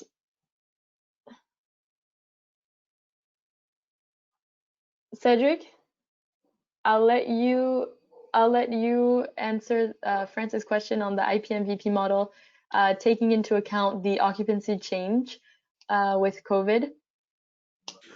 Of course, it can if you have all the data for the correlations. If you got all the track data, it means the past on the baseline with the influence of the factor. You can neutralize the factor within the run of the contest. If you don't have a track record, an exact track record, your algorithm is not it's not possible for your algorithm to separate the effect of occupancy, etc. So, and the track records, we don't have it on every building, on almost unknown. Occupancy is well monitored, but it will be very costful and very heavy to try to monitor it with occupancy ratings or any kind of data. The solution Amanda proposed or exposed is the most easy one, and I think everybody will be happy with that. I'm going to just continue just to get to the end. Then we discuss when we communicate final results. So we have the award ceremony, the press release, the articles on the website, and sent directly to candidates, social media posts, feedback interviews, really to take advantage of this momentum at the end of the competition, where everybody is so happy to get their prize, their medal, and really shine the light on their efforts. We can skip this, and then, as I mentioned, using a previous season's last events and posts and articles to actually be the launching point, the starting point for next year's recruitment. So kind of both uses from the same event. So really trying to kind of exploit or properly or use as much as possible, take advantage of these events as much as possible. And following up with laureates, if you can, at the end of a competition, a few months after the competition, it would be, I think it's interesting to interview candidates, see how they're doing, how they're progressing even after the competition, if they've continued making similar savings. I'm just going to finish this slide because I think then we're done, and then we can answer your question, friends. So what was I saying? Yes. Anyways, so yeah, so getting back in touch with candidates about their progress even after CUBE, using this to expose how CUBE continues, how the efforts are continuing, the savings are continuing, and another way to shine the light on a candidate and give him or her material to further post and communicate about as well. So that's the end of the presentation. I'm sorry that I had to go so quickly through those last slides, but really those are all slides that we're going to delve into much more deeply in the next workshop, so I'm not worried. Just let us know if you have any questions, friends. So regarding your question, how to take it into account the consumption during the COVID period preceding the competition launch. Do you mean, so you mean how to create the historical baseline of consumption, seeing as 2020 was a year filled with confinement and with affected or impacted consumption? I'm guessing that's your question. Yeah. Yep. So Cedric, you correct me if I'm wrong, if I'm mistaken. So we asked for the 3 previous years of consumption. It's completely viable, to my regard. It's completely viable to base ourselves on 2017, 2018, 2019, and not include 2020. It's also possible to use 2020, but I think what we had discussed internally was using the 3 previous years. So just as we did this year, using the same years for the historical baseline. So just excluding 2020 altogether, in order to come up with a historical baseline. In order to come up with a correct historical baseline of consumption, we actually need a minimum of 1 year. So having 3 years is already great, and it's actually it really helps ensure that the calculation and that the average that is produced is as accurate as possible. So even just using 2019 is already great. So I don't see an issue with skipping 2020. Cedric, I don't know what you think about the topic. Correct. Everything's correct. Okay. So that's how we're approaching it in any case. Let me come back to the presentation. So thank you so much for your attention. It was 4 hours. I'm sure it was not easy to pay attention during 4 hours, and I'm sorry that it had to be on video conference. I hope it was as dynamic as possible. I hope that we also answered your questions and that we answered the questions regarding organizational aspects of CUBE and how to plan a year of CUBE. I hope that the general ideas were well explained. We would love your feedback today or through email from now until next week so that we can improve as much as possible before the next workshop. Please share. I mean, all of your ideas would be great.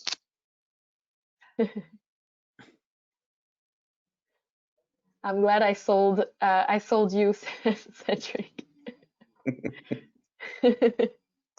Okay. Well, thank you. Let's retrieve some comments of your side. I don't know if you got some comments on your side right now. Of course. Of course.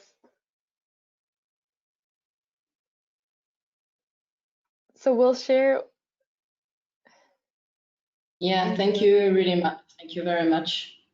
I think there were a lot of information, so now we need to digest this, and we might come back with some question, and I think especially on the like Franz mentioned to you on the financial aspects for the registration. We're still working on that model. I think the next 2 meetings that we're going to have are going to be pretty important, because we could have a lot of building coming at the same time, so that will give us an idea of where we are heading to. Okay, great. Excellent. Thanks a lot. Thanks, Amanda, for this 4 hours of talking. Thank you all. Thank you for your attention and for participating in the questions. It really helps during the presentation. So thanks for participating and for all of your insights on the local context as well. We'll take all of the feedback that you can send us for the next session, and I hope that the next session will be as informative. It will be really detailed. Just to give you a little spoiler, it's going to be really detailed on the communication side. I know I have a list of participants from your side already, so thanks for that, and we'll send you the material as soon as possible. Thank you also for agreeing to delay the presentations. We had a few setbacks internally, so it was a great help to be able to work on the presentation and really get it to where it is today. So thanks so much. Thanks so much, everybody, and see you next week at the same time.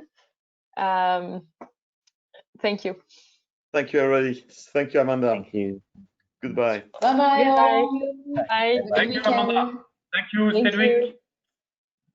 Thank you all. Have a good weekend, ITC, Botra. Yep. Good weekend, everybody. Bye-bye. Bye-bye. Bye bye. Bye. Bye.